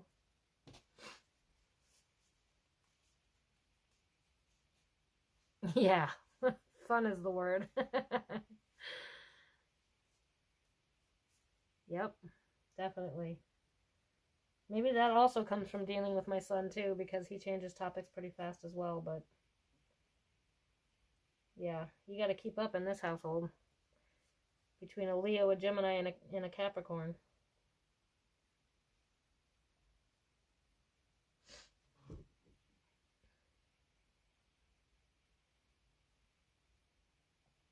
Fun fact, sometimes my birthday lands on Father's Day.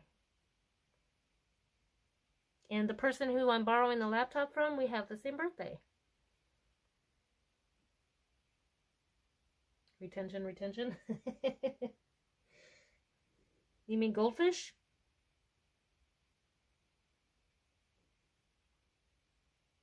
Yeah, it's, I can definitely change topics fast, but can't always think of topics fast. Oh my gosh, I got 1, 2, 3, 4, 5 letters left to go. Getting there. I had like 12 earlier, so making progress.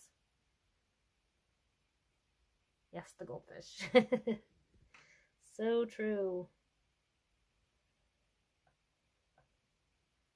I think some of that comes from so much of our society being raised on television, and television being the way that it is.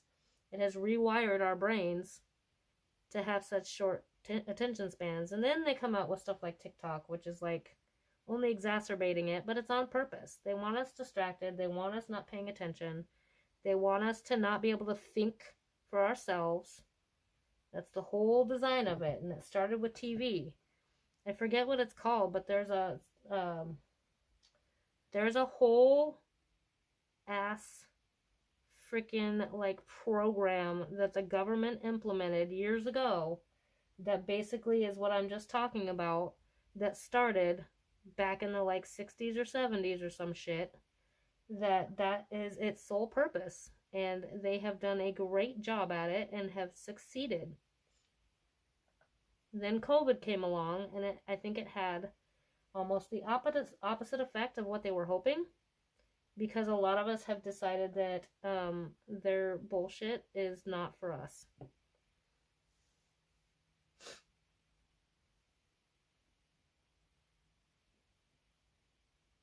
Right? Absolutely indoctrinated. My awakening started with my sister, actually, my half sister, who's no longer part of my life, but it started with her telling me that I was probably an empath. So us talking about all of my weird little, things, she was like, I think you're an empath. And I was like, what the heck is that? So then I looked it up, and then she went into that apparently we had relatives that were in Salem, and burned, and that witches are part of our family. Witches are good things. Don't dog witches. And I started looking down the pagan pathway, and yeah, that really, between that and the things that were going on in my life at the time, it was a whole new world, that's, and little by little is when, oh, good to know. Little by little is when I started like getting rid of the TV, defriending a lot of people on Facebook. I really don't go on Facebook more than a few minutes at a time. I do a 3-minute scroll and I'm good, like I stopped listening to the radio. All that extra stimuli, that constant input was giving me such bad anxiety that I just literally felt like my brain was going to turn to mush. I could not handle it anymore. And it was like, and I'd come home and there's the dog and the kid and the husband, and then the TV's blaring, and then grandma's TV's blaring, and it's like, it was so constant. I couldn't handle it anymore, and I just shut it all out. So, like, the living room at this house, this is my living room, and there's no TV allowed in it. There's no TV in my room. There's a TV in my son's room, which he only watches TV once in a while. Actually, mostly on his phone. And then there's a TV in my husband's room, and that's pretty much it. I don't do TV in my living room. I don't want to hear it. Let me clarify, because I just said my husband's room, and obviously this is, all my stuff in this room. We do have separate bedrooms, and that is because we are always on separate shifts, and I couldn't get to sleep because I was always worrying about waking him up, amongst other things. I'm a neat freak, he's not. So yeah, we have separate bedrooms. And that way he can have a TV on at the end of his bed. But if we're sharing a room, I don't want to hear the TV. I don't want to hear what's on the TV, Like, if I want to watch something, I'm going to specifically choose something, and I have an app for that. And, it's going to be like watching the series of Big Bang Theory all over again, or the few movie series that I'll rewatch, over and over and over. People think it's so weird. I mean, it's not as uncommon as you'd think, but it really is. We've been married 20 years, and so I'll be on first, he'll be on second. He'll get put on first, and then I'll get put on second. And it's just happened like that over the years constantly. And I don't share a bed well, and there's many, many things, but yeah. He's always hot, I'm always cold. It's just, my sleep is too important.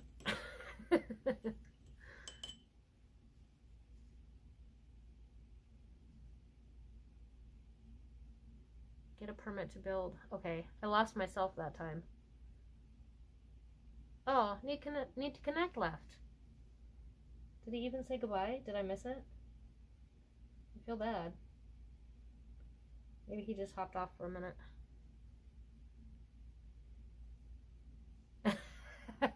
Well, I have my days.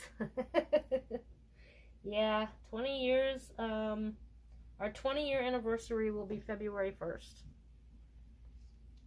It's craziness. We met when I was 21 and he was 33. And my daughter was 4 months old, and she is now 21. My kids are 18 months apart, so it didn't take long before I was pregnant, unfortunately. And it was terrifying because you were saying the other day that not everybody is meant to be a parent, right? And I totally agree with that. And I don't think that I was one of those people that was really meant to be a parent. Not as bad as other people. Like, my kids are happy, healthy. They're over 18. They love me. We have a good relationship. But I didn't plan on having kids because that really wasn't something I was interested in, And then I got pregnant twice, because I wasn't paying attention. I wasn't being careful. I wasn't in control of my own life yet because I just was a dumbass 21-year-old. And so they ended up being 18 months apart, but I got my boy and my girl, and they're everything I could have hoped for in a daughter and a son. And he turned 18 last year when I turned 40. Wait, because he's almost 20. So yeah, I think I turned 40 the same year he turned 18, and that was my baby, and he's done, So it worked out, but yeah.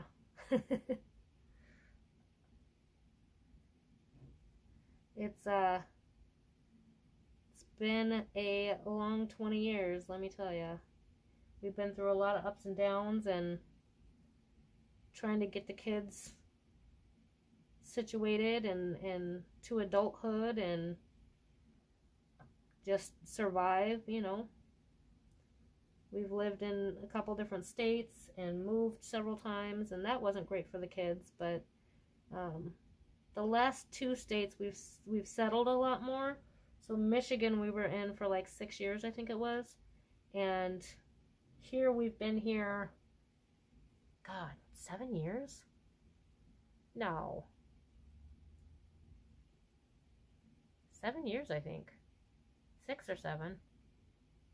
Going on 7, I think. God, that's crazy. Yes, sort of. The boy still lives at home, and I like it that way. I don't want him to leave yet. He helps me out a lot as I'm getting older, and I can, physically do less. And my husband as well, because he's, 54 now.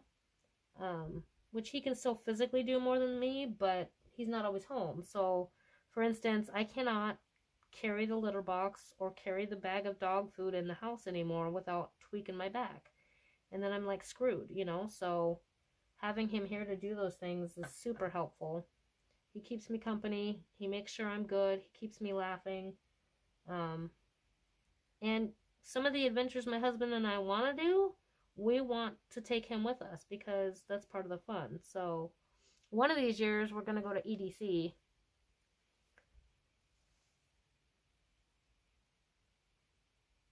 Yeah, I hear ya. am one of those people that, like, if I didn't have kids, I probably would have bought a VW van and just gone from state to state doing odd jobs and go all over the United States and just hippie it up, man. Because we're obviously gypsies at heart because we've moved a lot of times. We're definitely gypsies at heart. I definitely would have just wandered around the U.S. all by myself if my life had gone a different path.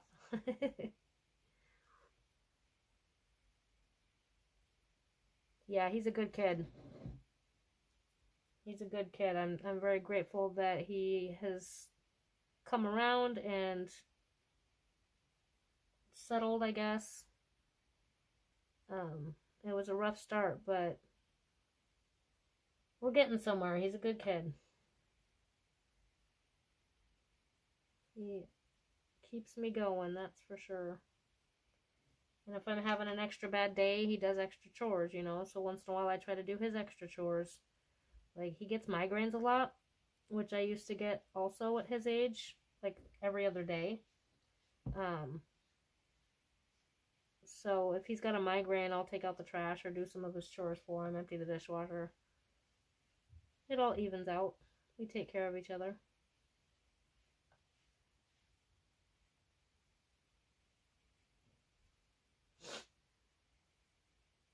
Yes, absolutely. Absolutely.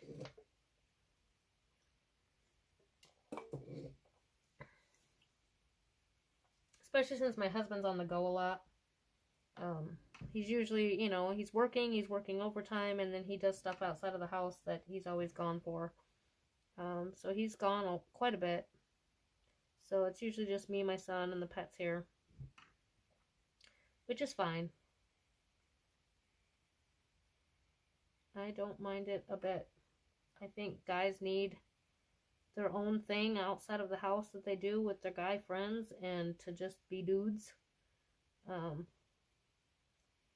And he gets bored really easy. He does not like being at home, and I do not like being away from home.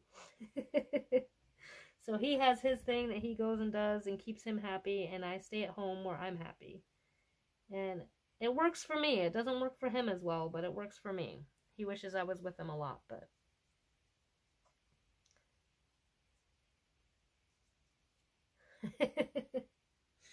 Yeah, that's the nicest way I can put it. Yeah, so it works out. But I'm very much an introvert too. I don't like going places. I don't like going to the store. I don't talk to people outside of, you know, my immediate areas that I have to be. I just prefer to do my own thing, be in my own space. Very much an introvert. And when I have to go do something that makes me uncomfortable, my anxiety just goes through the roof. And then sometimes, like, depending on the situation, I don't know if this is, like, how you've experienced it, but I sometimes, like, coming down from the anxiety is fast, and other times it feels like it takes me way longer to, like, recover from it. I'm sure you and Rainey both can kind of relate to that.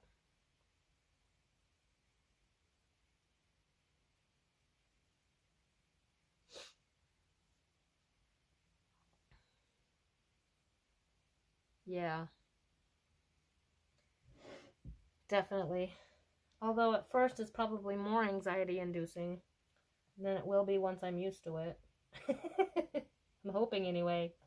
It's a little nerve-wracking the first couple times. And I have to know that I'm not going to get interrupted. But I'm not really, like, telling my husband that I'm live or going live, or my kid for that matter, because they'll laugh at me. They don't understand that I could have anything to say that other people would be interested in because they think I'm so boring. And that sounds way more awful than it really is. But yeah.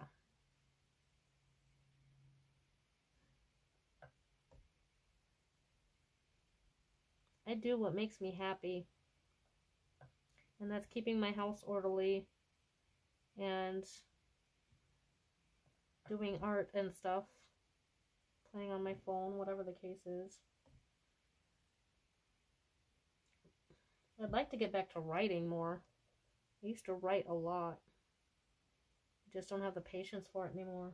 I get frustrated too easy. Yeah, right? Definitely. I'm not a Taylor Swift fan, but that song was super catchy.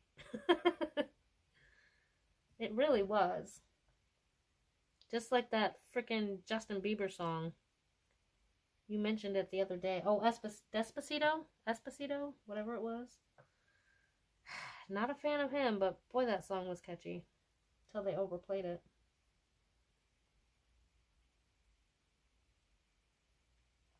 Oh, hey, another band I wanted to suggest that I keep forgetting. So I'm usually listening to your videos on my drive home, and then by the time I like park in the driveway, I forget what I was going to say. But another band that you might like, I don't know how heavy you guys like your music, and you might already listen to them, but if you haven't, Release the Archers is a pretty good girl band. I think their lead singer is a female. I think they only have one lead singer, I'm not sure, but a lot of the songs are the female. So Release the Archers, if you haven't listened to them.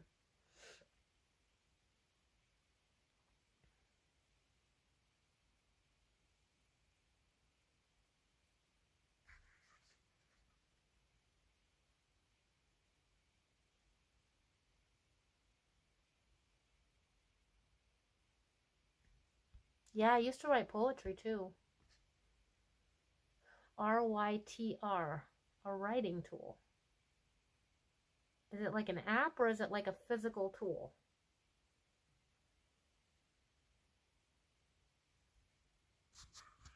Oh, sorry.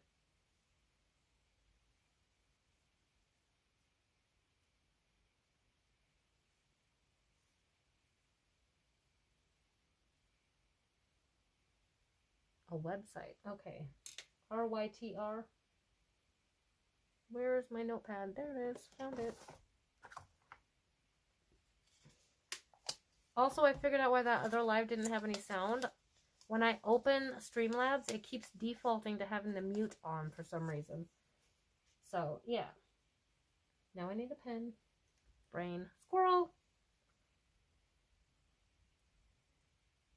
Wait, RYTR? Let me scroll back up and look. RYTR. Yep. I will look into that.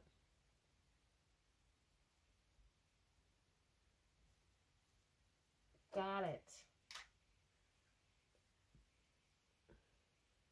Right. Yeah, I don't know why. I don't know if it does that for everybody, but I started the one yesterday and it was on mute and I figured it out. And then I started the one today and it was on mute. I'm like, what the heck? So frustrating. Yeah, mine's on the free option. Oh, the free option for the writer? Writer, duh. I'm such an airhead sometimes. I got it now. That's funny. Yeah, I always do free options. I don't pay for shit if I don't have to. Because a lot of times you can get just as good of stuff on the free stuff if you keep looking around than you can to pay for stuff. What are you doing, kitty cat? Meow meow. Kiki meow meow. Kiki meow meow. There you are. Okay. Stay where I can see you, mister. Now where are you going? He's been a troublemaker the last couple days. Gotta keep an eye on him.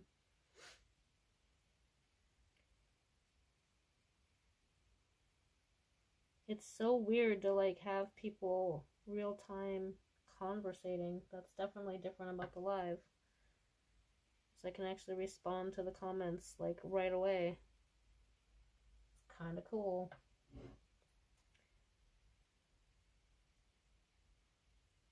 Hey, Journals, I'm trying to remember. Do you remember how you came across me?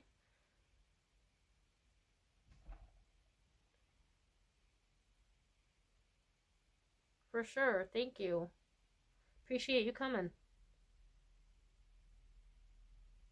And bringing Need to Connect. For sure. It's nice to have company.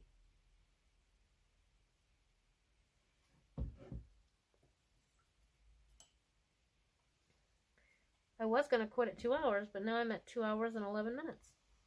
What are you getting into, mister? Just relax and behave yourself. He's got that little tail twitch going on that means he's about to get in trouble. Yes. I don't do well with technology. Yeah. I have certain devices that don't seem to have any problems, but a lot of the devices I've had to deal with just have continuous problems. I also blow out light bulbs a lot. It hasn't been as bad in this house, but everywhere else I've ever lived, I blow out light bulbs constantly. Especially in the kitchen over the sink where I'm at a lot. Yeah. Yeah. The reason I'm borrowing a laptop is because I refused to buy one for a long time because every time I had a computer, something crazy would happen. And I was like, I'm done.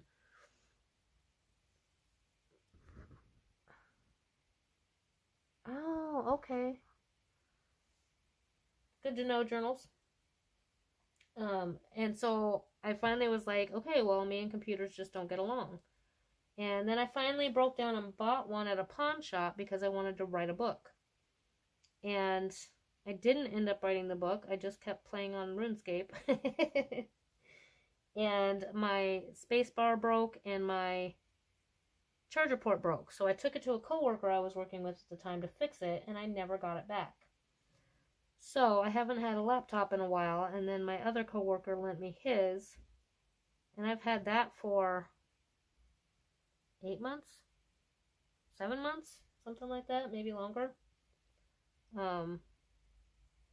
And I haven't had any issues with it, thankfully. And if I did, I'd just give it to him to fix. But yeah, I haven't had too many issues with it, thankfully. So it seems to be better, me and technology. As technology has gotten better, I've had less issues. Has that been your experience, or have you had the opposite? Like, the more finicky technology has gotten, it's gotten worse.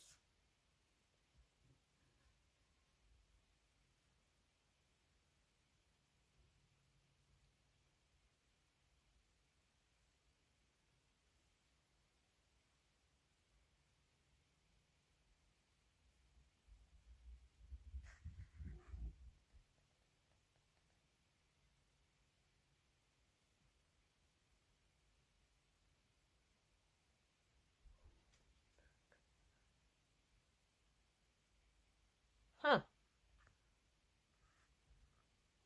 Yes, I have heard of ghostwriters. Right. Oh, okay. Interesting. I've actually get down. I actually thought about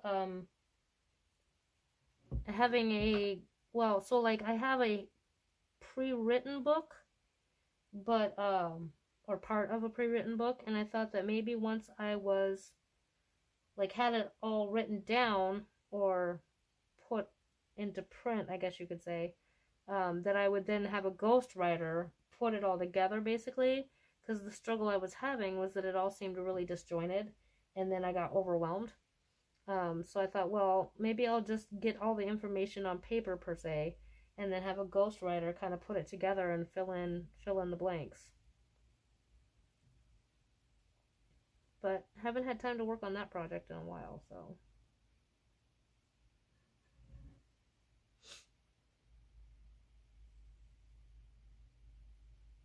Right, yep.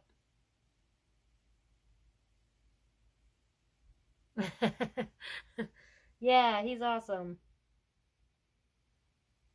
I I haven't really posted a lot of videos because I was saying, like, early in the stream, I was saying that, you know, I make a lot of videos still. Not a lot, but, you know, 1 or 2 a week sometimes. But then I delete them because I just feel like I'm bitching and moaning about nothing. And there's nothing useful in them. Although sometimes I try to bitch and moan about things that people can use, you know, the moral of the story or whatever. And sometimes I come up with some good, you know, life advice kind of stuff, but I don't know. It just seems like I go down these rabbit holes and then I'm like, meh, nobody wants to hear that. So I keep deleting them. The lettering's done. Yay! Okay. I think that whole, yes, the lettering is done. Awesome. Now, what to work on next? I'm going to run to the restroom real quick and take 2 puffs of my cigarette, and then I'll be right back.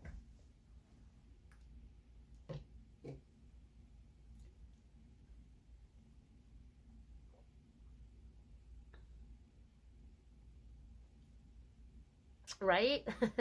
You like rabbits? I like rabbits.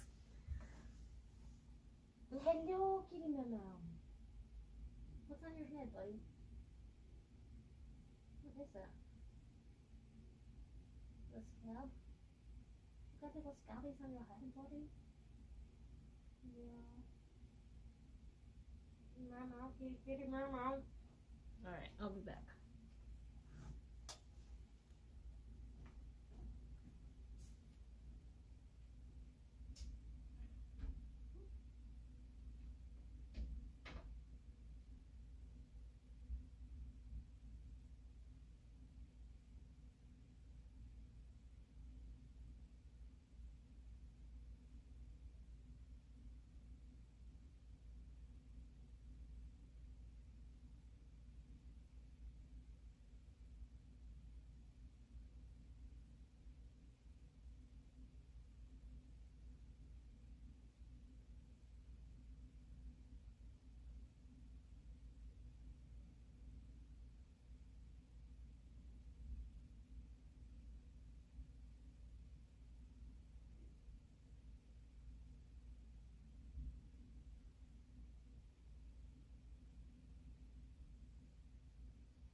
All right.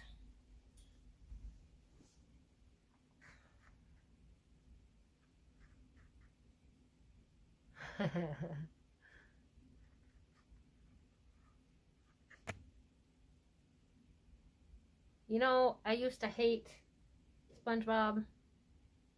Like, I thought it was the most pointless show ever, and I hated it. Menthol. Camel menthol is what I smoke. But I actually ended up kind of liking SpongeBob after a while. I don't watch it, but I liked it. Alright, I suppose I should start the outlining of the main image. Ugh. This is the hard part, man. I tell you what. I don't know if I'm going to be able to do this without my other magnifier. So I was saying yesterday that like when I need to get really, really close, I pull this guy out and use that one. And I'm like this far from the image, you know. Some of these tiny little lines actually need that. But I'll do the bigger ones for now. And I'm going to try the other black paint and see if that works a little bit better than the black paint I've been using. I've been using, I said yesterday, apple barrel paint is the worst paint ever. Unless you're doing just like big glops of paint and you don't need to do anything fancy, it's not for detailed artwork at all. It's garbage. It's the cheapest, but it's garbage. And it makes me really struggle. So I'm going to use the gloss this time. I've been using the matte, and it just is, it goops up too fast. And then it makes it really hard to work with.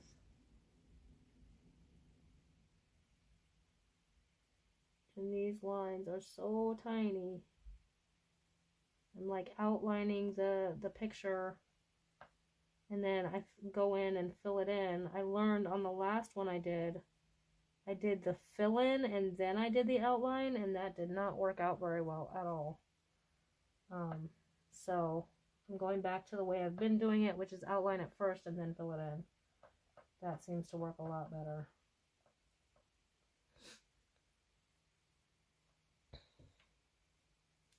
Yeah.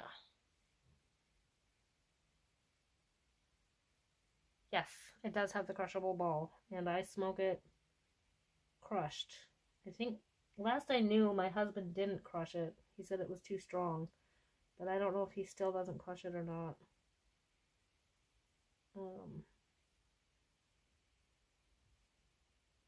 I think whatever's in that damn little ball makes them twice as addictive. I tell you what.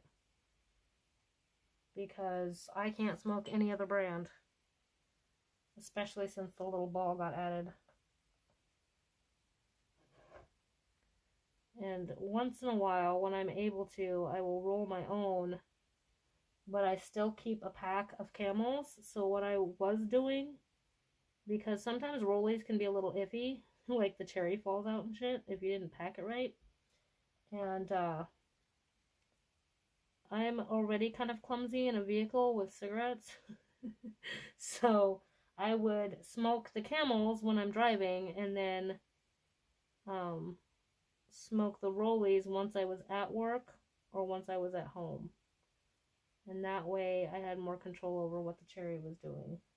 Because I don't multitask well, and me and trying to deal with a cigarette that's, you know, gone rogue while I'm driving is not a good combination.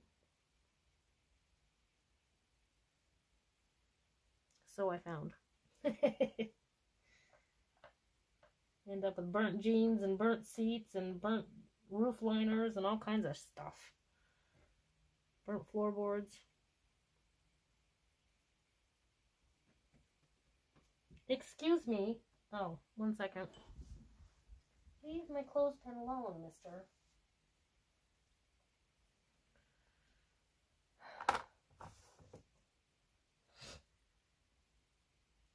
Really? No, that's interesting. Maybe I'll try that. Yeah, stupid cat was playing with my clothespin and digging at my carpet. I was going to show you the other thing that I painted. We have at our lake, our local lake, we have tons of snail shells. And so I gathered a bunch and cleaned them, and then I was painting them to turn them into earrings. So I painted those, and then I drilled a little hole at the top. Wait, did I not drill that one? Maybe I drilled the black ones. Yeah, I drilled the black ones. So I painted them. The lighting in here is awful. I apologize. And then I drilled a hole at the top to make an earring out of. But I haven't really, I gotta dig out all my earring stuff, you know, and I haven't really had space or time to do that. I have a bunch of jump rings and stuff like that in this drawer. I think these are split rings. I have tons of those. I have tons of jewelry making stuff. I just don't have the space. And when I'm painting, my whole space is filled with paint stuff. I don't know why my mask won't stay up. Every time I talk, it comes down.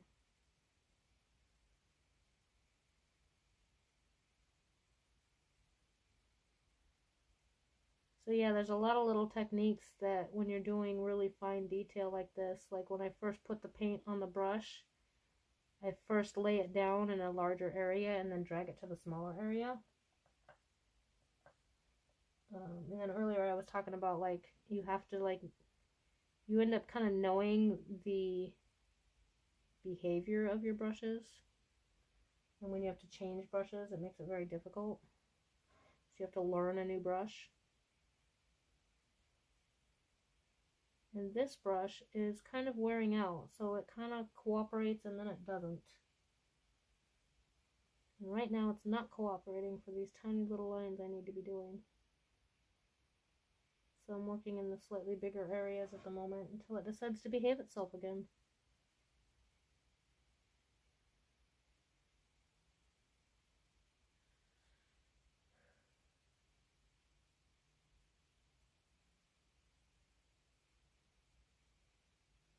Oh my gosh, I can't even imagine. The rice grain paintings, like how do they even do that? You know?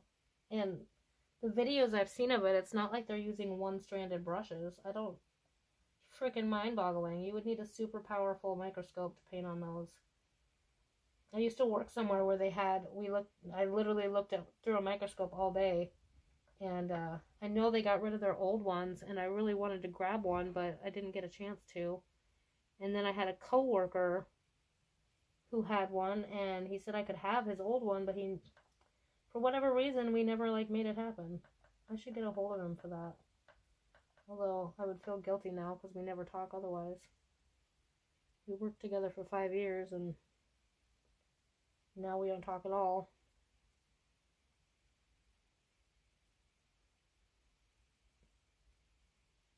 Yeah, there is some absolutely amazing artists out there that just blow my mind. It's so crazy. Come on, paintbrush.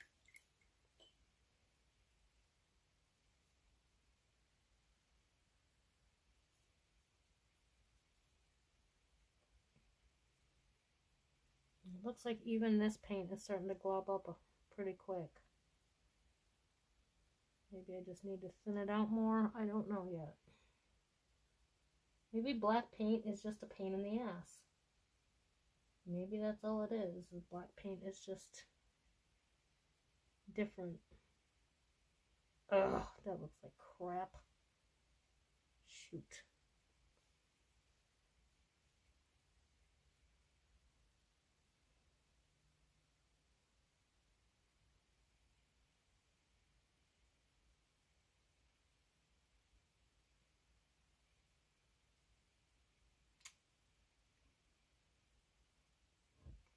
Maybe I should use like black ink. No, the ink would be too thin. That would definitely seep out into the grains of the wood. Which is why I can't thin the paint too much, because then it'll seep out into the grains and that looks like garbage too.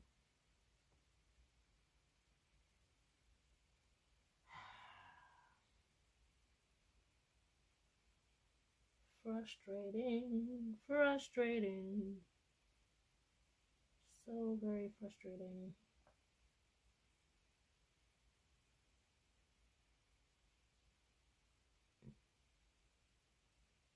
Man. It's going to be a long haul if this paint keeps behaving like this. Because I have 3 of these to do.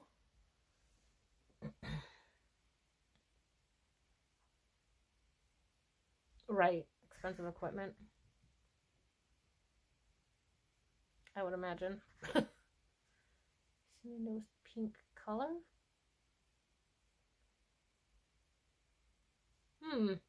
No. Where would I even look that up? I don't imagine I could just type in new pink color. Too pink, huh?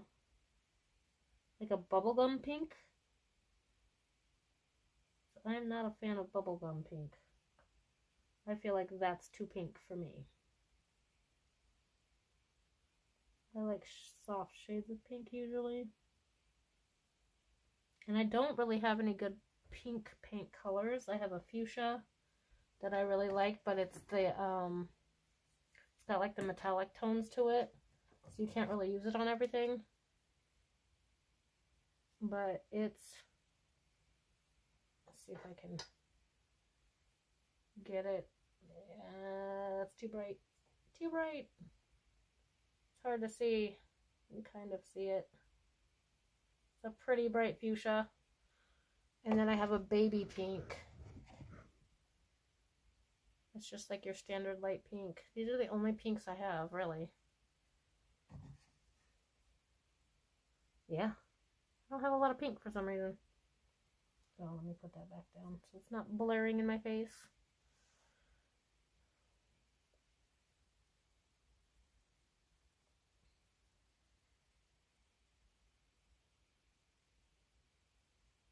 No, see, now it seeped in a little bit. That spot had too much water in it.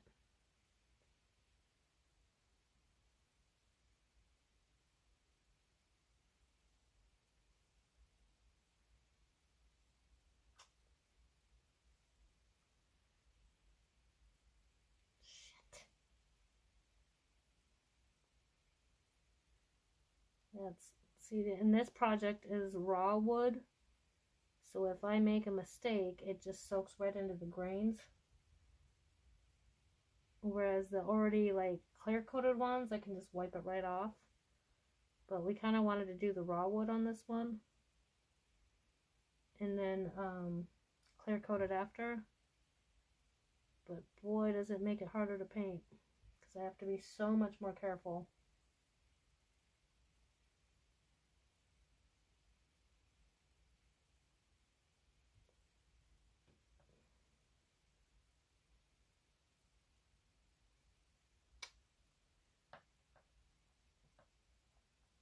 All I know is he is definitely not charging enough for all this freaking hand painting I do. Should be $150 just for that.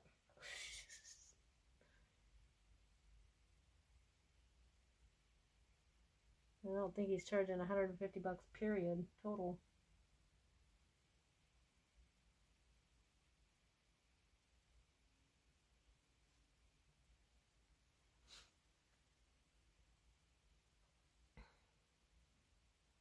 Oh, interesting. Huh. Well, I don't go out very often, so I don't know if I'm going to come across it.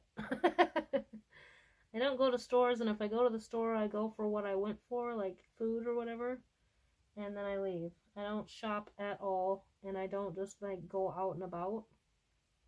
And I live in a really tiny little town with no grocery store. We have like 3 gas stations, like 5 bars and 5 churches. That's pretty much it. We have a Dollar General. Any town that has a Dollar General is usually a pretty small town. We have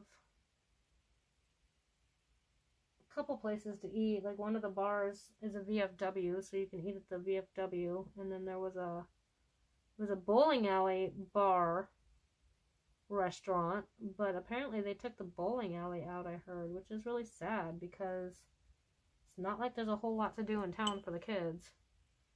That was at least something. Oh, we have a Subway.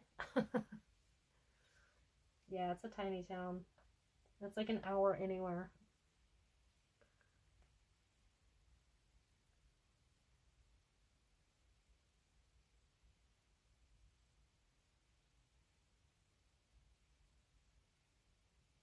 But yeah, when we were house searching, Like anything that was closer to the cities was just so much more expensive. It was the same price we paid for this house, but you know, a garbage house that was run down and in really bad shape. So the farther out and more rural we went, the better house you could get for the price. And that's how we ended up in Tullyville.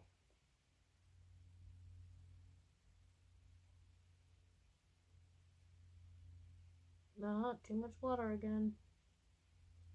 Thankfully, in some areas, if the paint seeps a little bit, as long as it's seeping inside the image, it's not so bad because I'll be covering it with a secondary color anyway.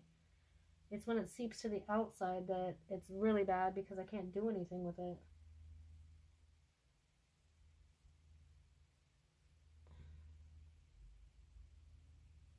So I try to be really careful on the outside lines where it's not fixable. This paint's being awful.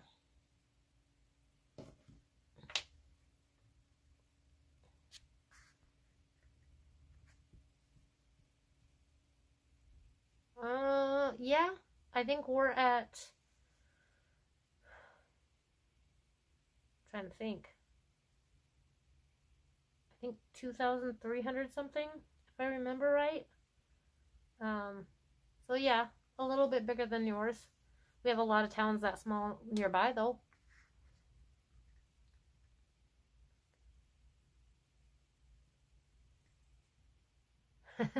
Harassment. Oh my gosh. Yeah, the outline is definitely the most important part.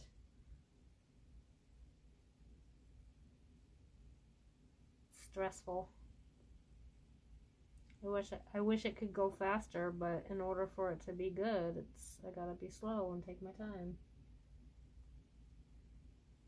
Which is why I paint them and not my husband, because he doesn't have the patience. He would lose it, or they'd be super messy.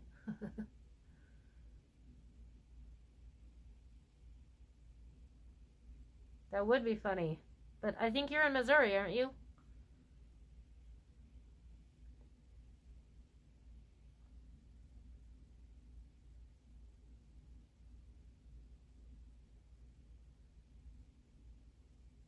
I am in Minnesota. Minnesota, eh?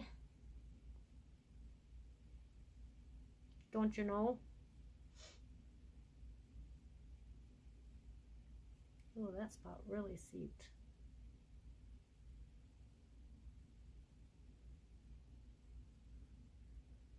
Oh, West Coast. That's right, you did say that. Yes, we are in the same country. I grew up in Washington. I grew up in Walla Walla, Washington. I was born in Tacoma.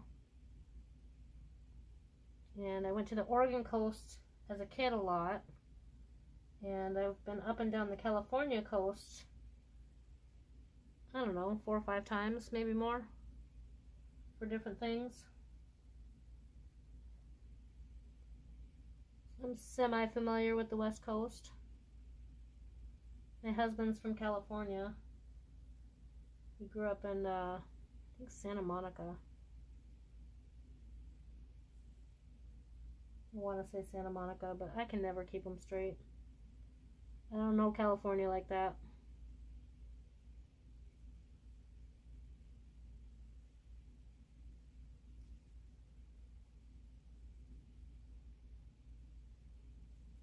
East Coast.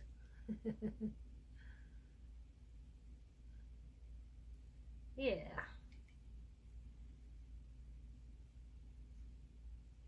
I do miss my Midwest. But I definitely, well, in Walla Walla growing up, Walla Walla is not super rainy, like, you know, the closer that you get to Seattle. And then I lived in the bottom west corner of Washington State for a couple years, and it was like, might as well have been in Seattle. And that was part of the reason we left, is because it was like, I cannot take another cloudy day. My mental health can't take it. I can't stand it anymore. And so we moved to the south, lived there a year, and then started kind of heading back north from there. I don't think I liked the south much better than I liked the cloudy weather. Oh, the paint is seeping so bad. Alright, maybe I'll just have to keep doing... Let me see how it's drying. It's drying pretty shiny.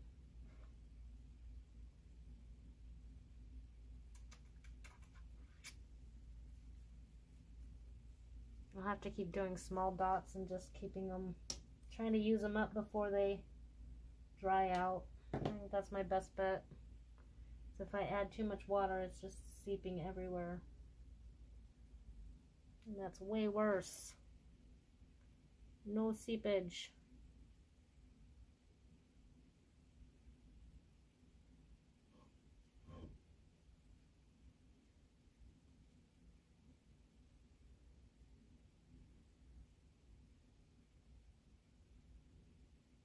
Ugh.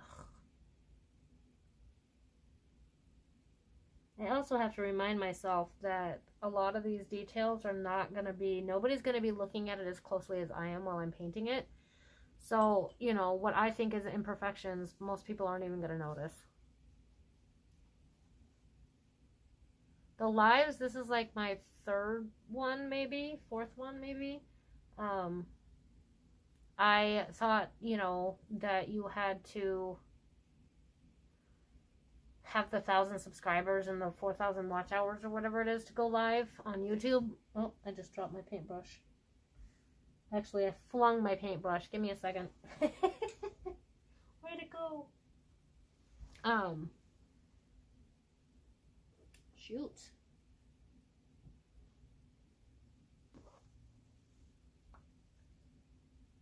Damn.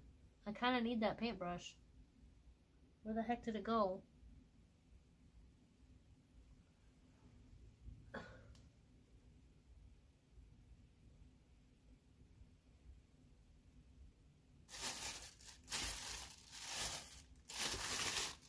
Ah, found it.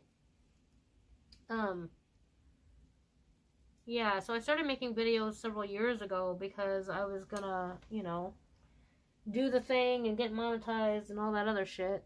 And, I kind of had a vague idea of what I wanted to talk about, but then life changed and things changed, and then my husband found my channel and started listening to my videos, and that just kind of changed the whole dynamic. You know, it wasn't for him, it was for me, and knowing that he's listening to what I'm saying kind of changed the dynamic for me. So I just kind of stopped putting videos out.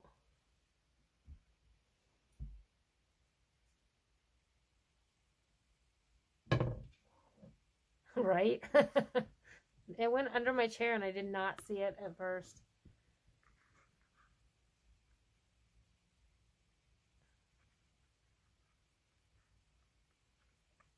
What was intentional?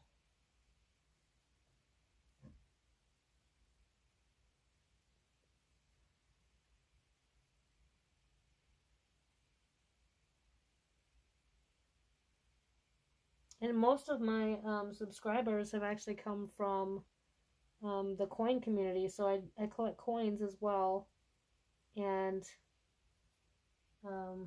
follow a lot of people in the coin community, and I've gotten a lot of followers from that. But I never made coin videos. I think I made one. Because I enjoy it, and I enjoy other people's, but I'm not so into coins that I'm going to be doing videos on it.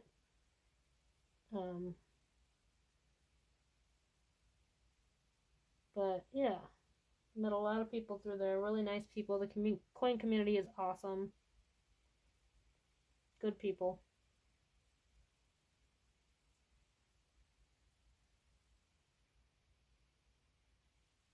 And then my other genre that I listen to is a lot of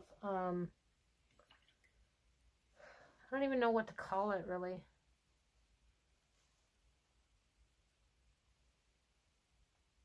Yeah, definitely changed things. Not great. So I listened to, I found Kellyanne Maddox years ago, and she does tarot, but she also does like life coach type stuff. And she's English. She has an amazing accent. I just absolutely adore her. Kellyanne Maddox is definitely one of the channels I go to when I need to be like grounded. I recently found The Unexpected Gypsy. She's also English. By the way, I meant English, not British. And she is just, her energy is just so amazing. She's an artist as well, and I really enjoy watching her. And then the other main one that I watch is Amar Energy, and he does a lot of like tarot readings and stuff, but man, I get a lot out of his videos. Those are some of the main videos or channels that I watch. And then the Journals of Awakening I've been watching every day.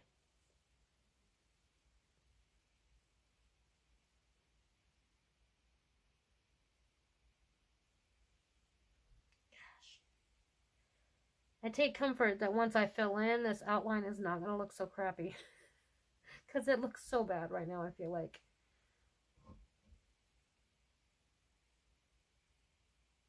How did journal? Oh, he asked me for it and I told him.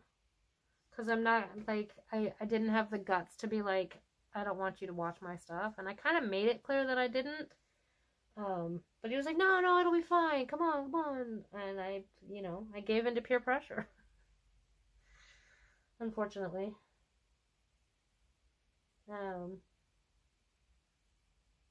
Well, and then he was like playing them, like while I'm home, he's playing them, and I could hear how I sounded. And maybe that was his intention, because I sounded like all I did was complain about being tired and how tired I was and how much I worked. And so I actually ended up going in and deleting some videos and taking a bunch of videos off of public because of it. Because, my intention was not to just ramble about how tired I was all the time.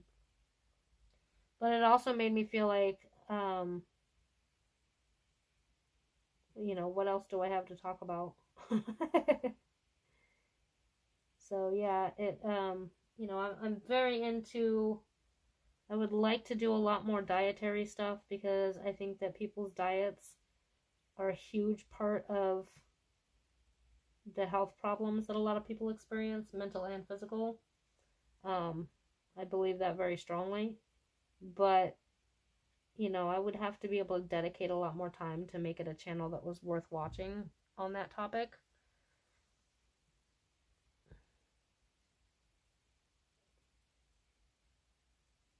Which part sounds like autism?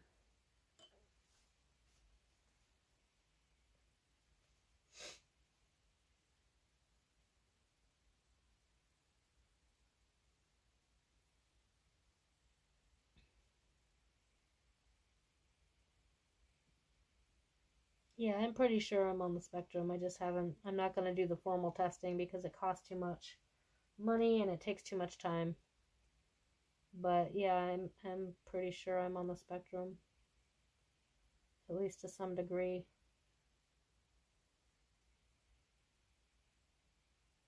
And again, with women, it's so much harder because our symptoms are so different than with males.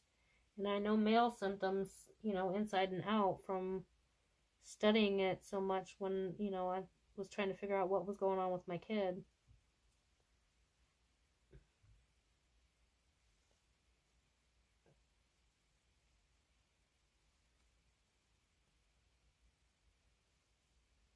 Oh, was that the rant about traffic?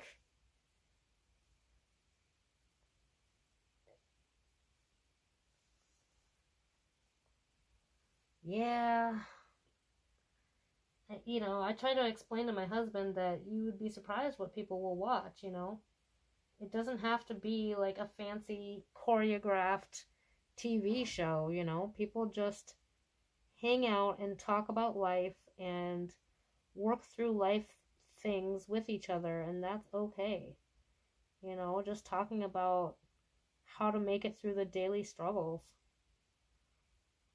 that we all have, you know, and if nobody ever talks about it or we don't talk about it enough, then it never gets any better. And it's never going to be like, you know, a step 1, step 2, step 3 kind of thing. It's different for everybody.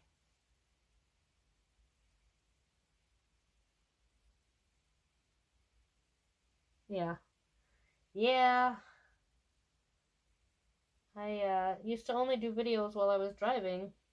That was the other thing, is like I never did videos while I was home because there was, you know, people, and I didn't think it was anybody's business what videos I was making, so I always did them in the car.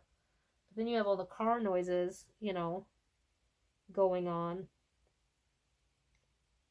So I figured that would kind of get old after a while. So there was kind of a lot of factors that I was like, maybe I should rethink this.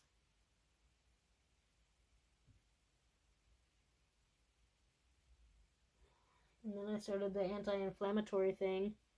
And I had every intention of keeping up with that, but the problem really has been the time and energy to make the grocery list, grocery shop, put the food away, prep the food, cook the food, you know, like I just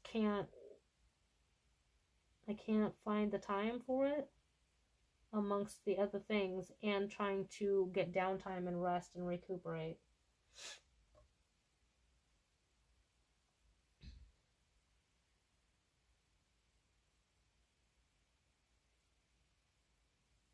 You know, and we only ever see the world through our own perspective, through our own eyeballs, you know. So it's going to be different for everybody, but at the same time, a lot of us experience kind of the same thoughts and feelings and experiences. So the more people that are talking about it, the more other people that can relate can find something or someone to not feel like they're alone, you know. They're not the weirdo, they're not the, you know, nobody will ever understand. We all need to know that there are people that are dealing with the same things that we do, and that they're making it. They're doing the thing, you know. They're surviving it. They're making do. They're making changes to make it better. They're learning. They're growing. You know, all of those things. It's important. But not everybody's ready to grow, and that's part of the problem. Not everybody's ready to open their minds to other ways of thinking.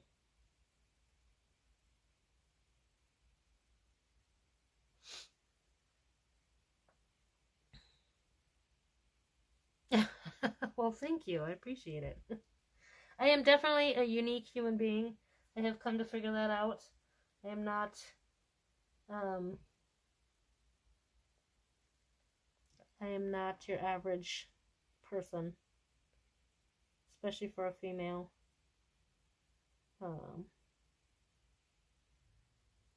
and I'm super open to just about, you know, not just about anything, obviously. If it's something's, you know, bad, it's a little different, but you know, like Ben says, we're all human beings,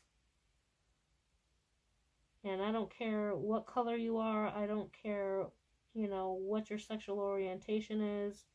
You're a human being, and human beings were put here to work together, you know, and take care of each other. And that's what matters to me.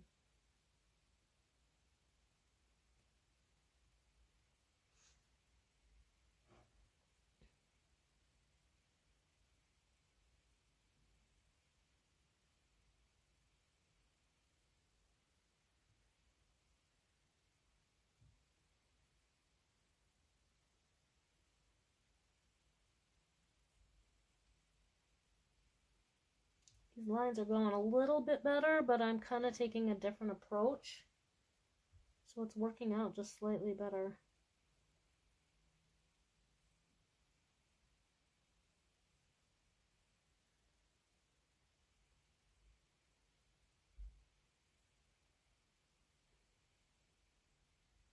But I'm like, on this one image, I'm probably a tenth of the way done now. Yeah, I don't like labels either. Absolutely, they separate. Absolutely.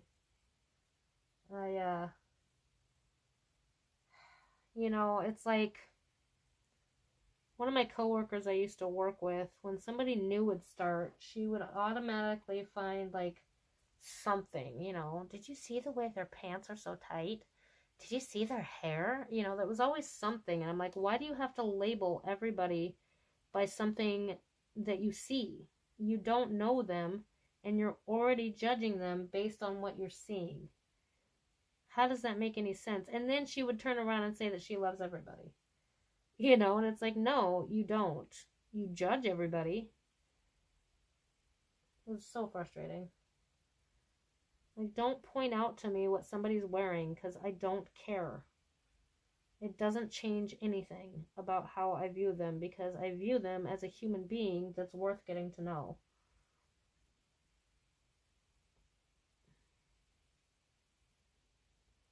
And honestly, the weirder they dress, the more intriguing they are to me. Yeah. Yes, she loved to judge. Absolutely. And she was one of those people, honestly, nobody at our job liked her. Everybody hated her. There might have been one or two other people that liked her. And I had to look past what I was seeing and know that there was a human being in there that really just needed somebody to give a shit, to feel heard, to feel seen, and to have someone listen and not judge her. And so I was one of the few people that was nice to her. And yeah, it was interesting, because some days I had to really work at it. Because she definitely was triggering. But at the end of the day, I wanted to be at least one person that was nice to her at work, and one person that made going to work less miserable. Like, that's always my goal, because we're all stuck in this rat race together, and we all have to climb our mountains. We all have different mountains to climb and different demons to fight, but that doesn't mean that those mountains aren't just as scary and the demons aren't just as scary.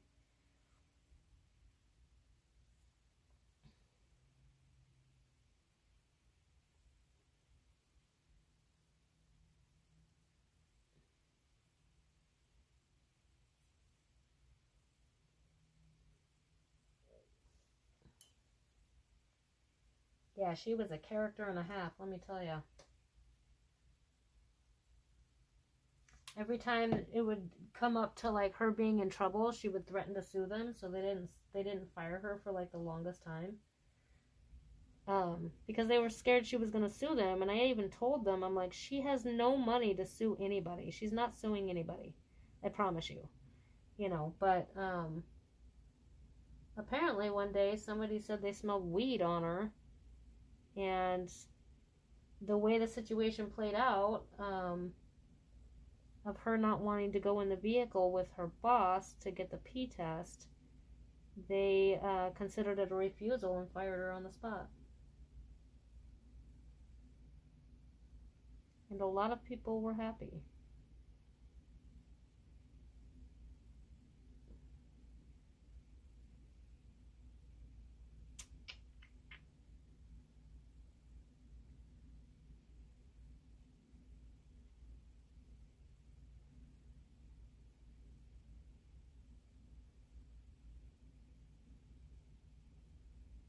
Right? No kidding.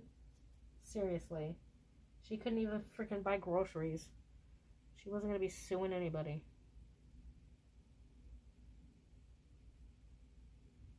But I think there was a mental health thing going on that she was protected by. Because a lot of us said, some days it was like she took her meds, and other days it was like she forgot to take her meds. And you never knew which version of her you were going to get that day. But she never disclosed to me if there was anything going on.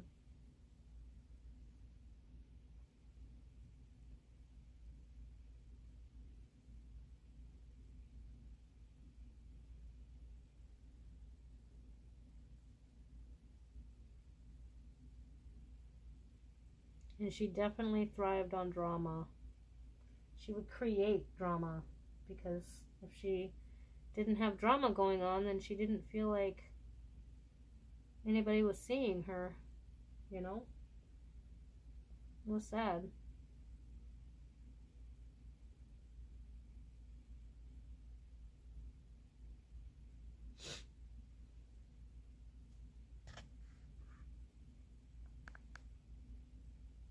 She was obviously.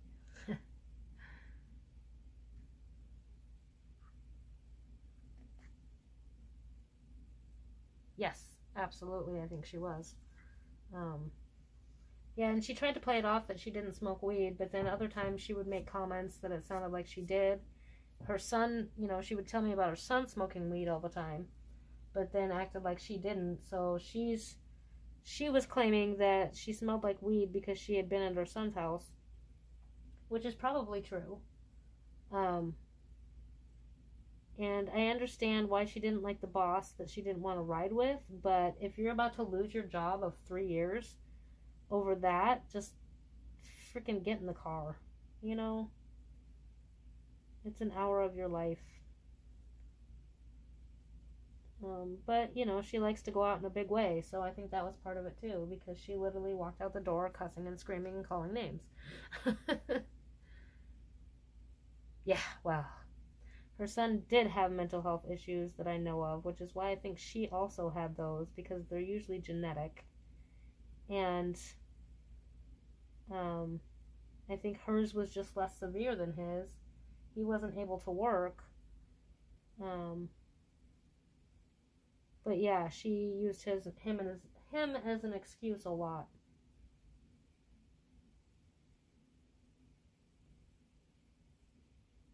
And he's a super sweet dude. I met him at one of the Christmas parties. He's a good dude. I feel sorry that he was raised by a manipulative, judgy person like her. But at the end of the day, no matter what, she's just doing the best she can with what she has and what she knows. And that's all there is to it, you know? I believe in old souls and new souls. And I think she's a newer soul. She's got a lot of lessons to learn still. And I think that had a lot to do with it. She's just out here learning her karmic lessons. And she had a lot of karma, apparently. Everything that could go wrong went wrong with that woman. No, it's not. They just passed, I don't know the rules and I don't know all the verbiage, but I believe they just passed a certain level of medical THC, I want to say, or just THC. I don't know if it has to be medical or not. But yeah, no, they haven't. You would think, but they haven't yet. And I think if I was in a state where it's legal, that I would probably smoke it more often, for the pain relief.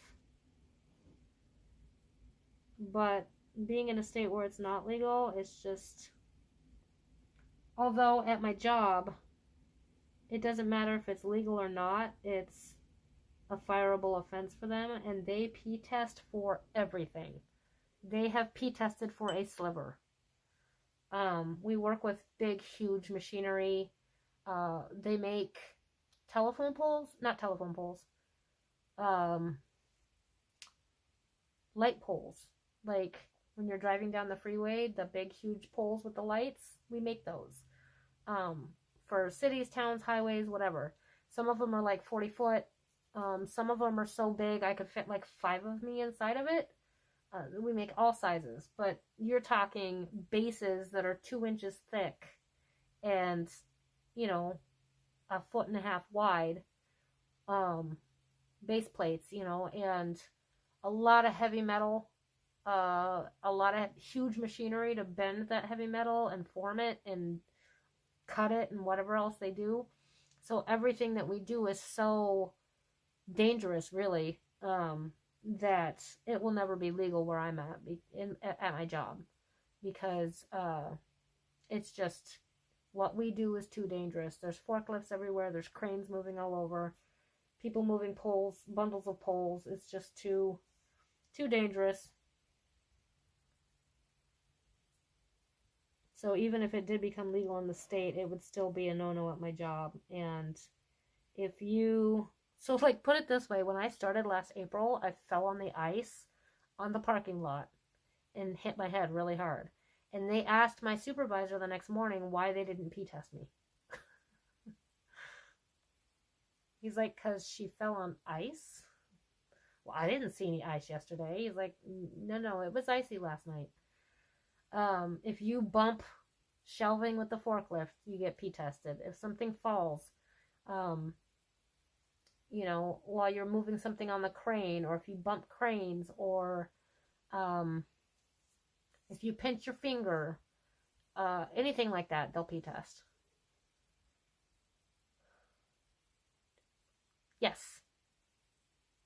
Yes, we do. They call them breakaways. And the base plate is specifically designed, and then the base itself that sits on the base plate has a specific design to it, and then the pole itself coming out. So they're designed, they call them breakaways, so that if you hit them, they fall away. Ideally, the way that they're built, and then when you install them, if you install it the correct direction, they will fall away from where a vehicle hits it. Yeah. I've worked with a lot of engineers at both of my jobs. I used to build, wire, teach, torque, all of that, control panels. I did that for 10 years. And then I wanted more money and to be closer to home, so I moved to this place where they do the poles. So yeah, the amount of parts that go into a light pole is insane. And there's so many different versions.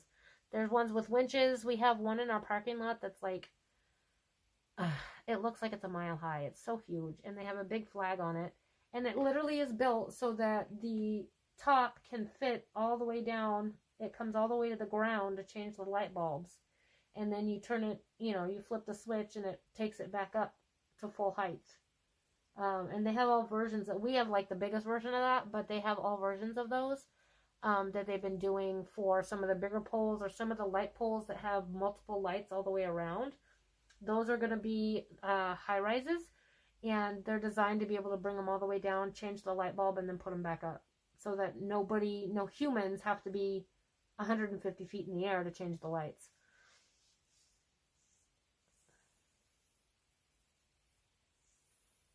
Yeah, it's pretty cool.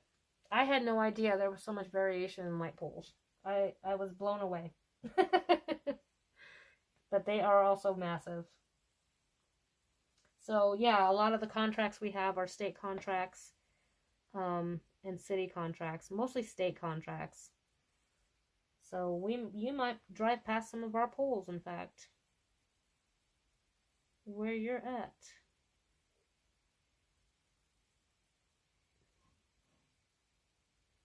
And, it was really kind of weird coming in from, a job where I knew all the stuff to going to a job where I knew nothing. It's been a challenge for sure. But I welded for the first time the other day. Yeah. They're pretty cool. And then they have beacon. I don't know what the pole itself is called, but we make this thing called a beacon basket. And it's basically like the metal cage, the round metal cage that goes around where the lights are, that you can, like the man walk, where you can walk around. Those are pretty huge too. I had no idea you could like stretch and shrink steel. One of my first jobs when I got there was swaging they're like a little extension piece, and I put it over the dies, and then it just stretches it little by little to make like a little coped area, I guess. And then the machine next to it will take the little pipe and squish it down slightly.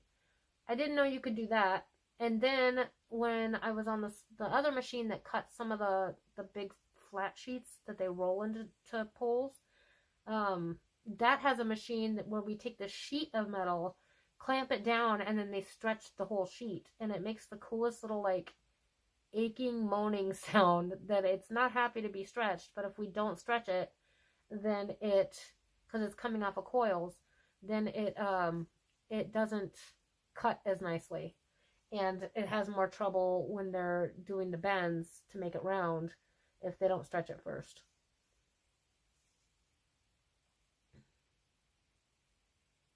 On the high-rise ones, yeah, we do. The high-rise ones have a control box, and then the wiring that goes all the way around it comes out into the control box. But it's really just a power box. There's not too much involved other than, winching it up and down. I wired the first high-rises that we had come through. I was like, yeah, I'll wire that. I've wired all these years. No, we were shoving so many fat wires through and around, and then we had to come out corners, and it was awful. I don't know how the insulation didn't get totally screwed. The way they're doing it is just, but maybe I struggled just because I wasn't used to doing it, so I haven't done that since. But yeah, it was craziness.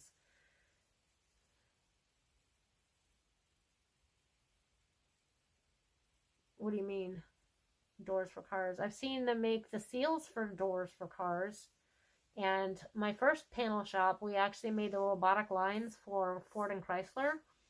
So the robots that build the cars, we would build the whole line and then disassemble it and ship it.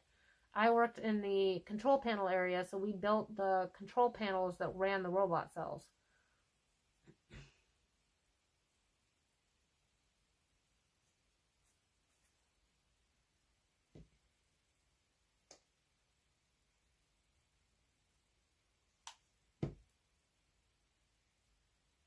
That was a interesting job. Watching those robots running all by themselves was so creepy.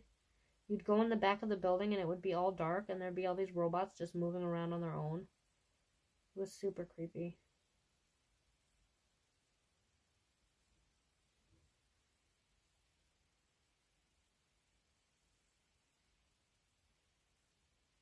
And at my current place of employment, we have a couple of robot welders.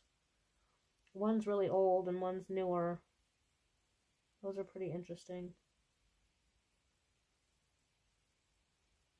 But unfortunately, they bought this machine without really anybody to run it. And then they have like one guy that can run it.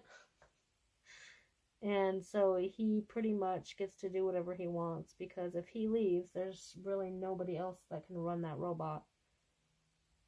It's pretty funny.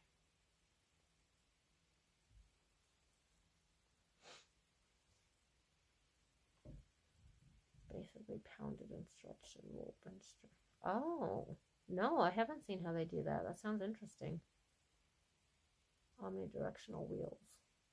Yeah, I haven't seen those either. These were on, like, mounted onto stands. Yeah, it is dumb. They are probably one of the most disorganized places I've ever seen. They pretty much are running a decade or more behind. Like, the way that they do things, they're at least 10 plus years behind. It's archaic almost. It's so aggravating. But I also got really spoiled at my last place where we had a lot of advanced type technology for what we do. Not super advanced, but advanced enough. And then I come to this place where they still have paper copies of everything, and paperwork gets lost, and the computer system's just garbage, and yeah, it was quite the shift.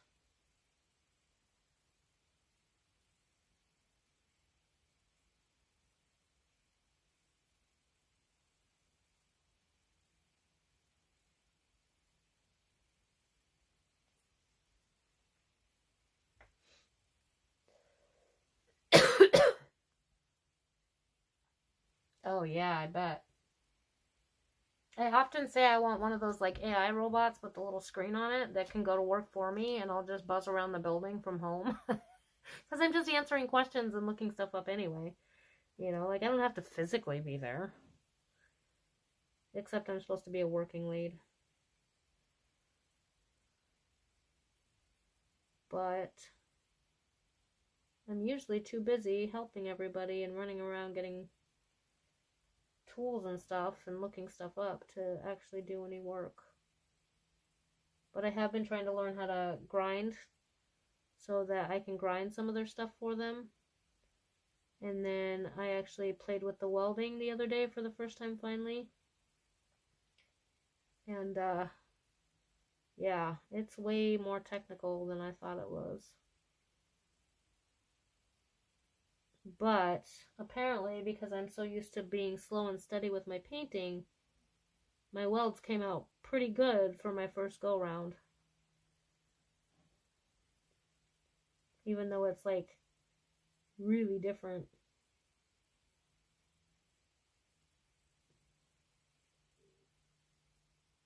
My one brother says I should be a tattoo artist because of my slow, steady, straight lines.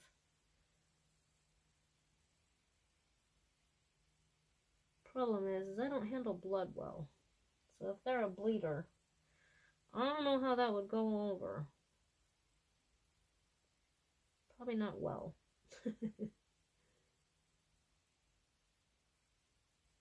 I don't know. I'll try it. I want to try it at least someday. I know that Ben and Rainey do their own tattoos. My little brother owns a tattoo shop in Idaho. Bleeding Hearts Tattoo Emporium, if you want to check them out on Facebook.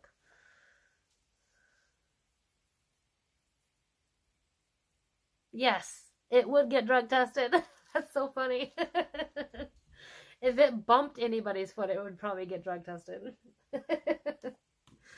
I cannot, yeah, it's bizarre how much money they must spend. There's a whole company that comes to us to do the pee tests. And some days they're out there multiple times in one day. Some weeks they're out there every single day of the week. Like it's how much, and it's, we're supposed to have profit sharing, but right? But we don't get the profit sharing usually because we didn't make it. Well, all our profit sharing just went to all the pee tests for a sliver. Really? How come?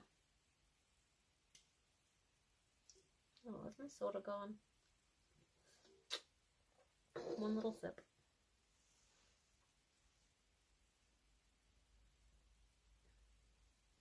I only have 4 tattoos. One on my back, one on my side, and then I had my little brother do these ones after. So that one says Love Mom, even though it's backwards. And that's my mom's handwriting. I got it off of one of her cards. And then that one says Love Graham, and that's my grandma's handwriting. I don't know how I ever read her handwriting, because it is just scribbles and loops. Look at that. Isn't that crazy? So I got that off of one of her letters, and he tattooed it. The only person I would have ever let do those tattoos was my little brother, because he knew them. Interesting. I don't think I've ever, I mean, other than in religious context, I've never really come across people against tattoos.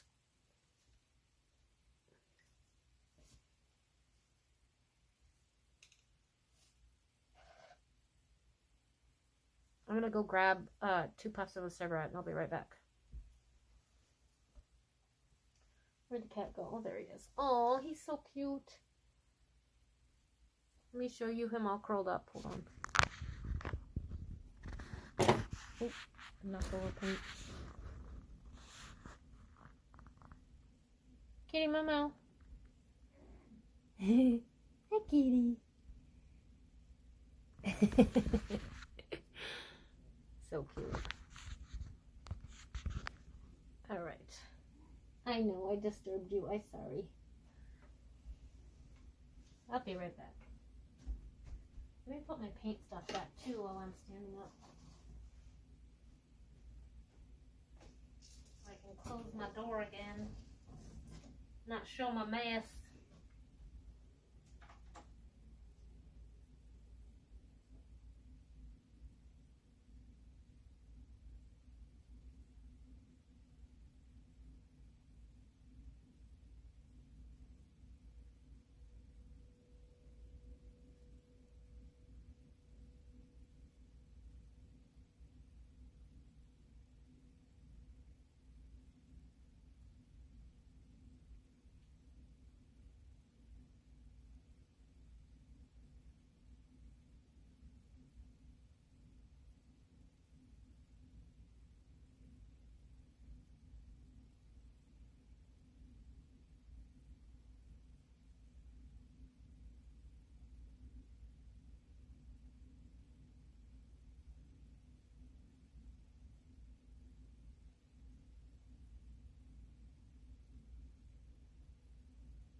And you look all pissed off now. Pissed off, you kitty my mouth. You kitty my mouth.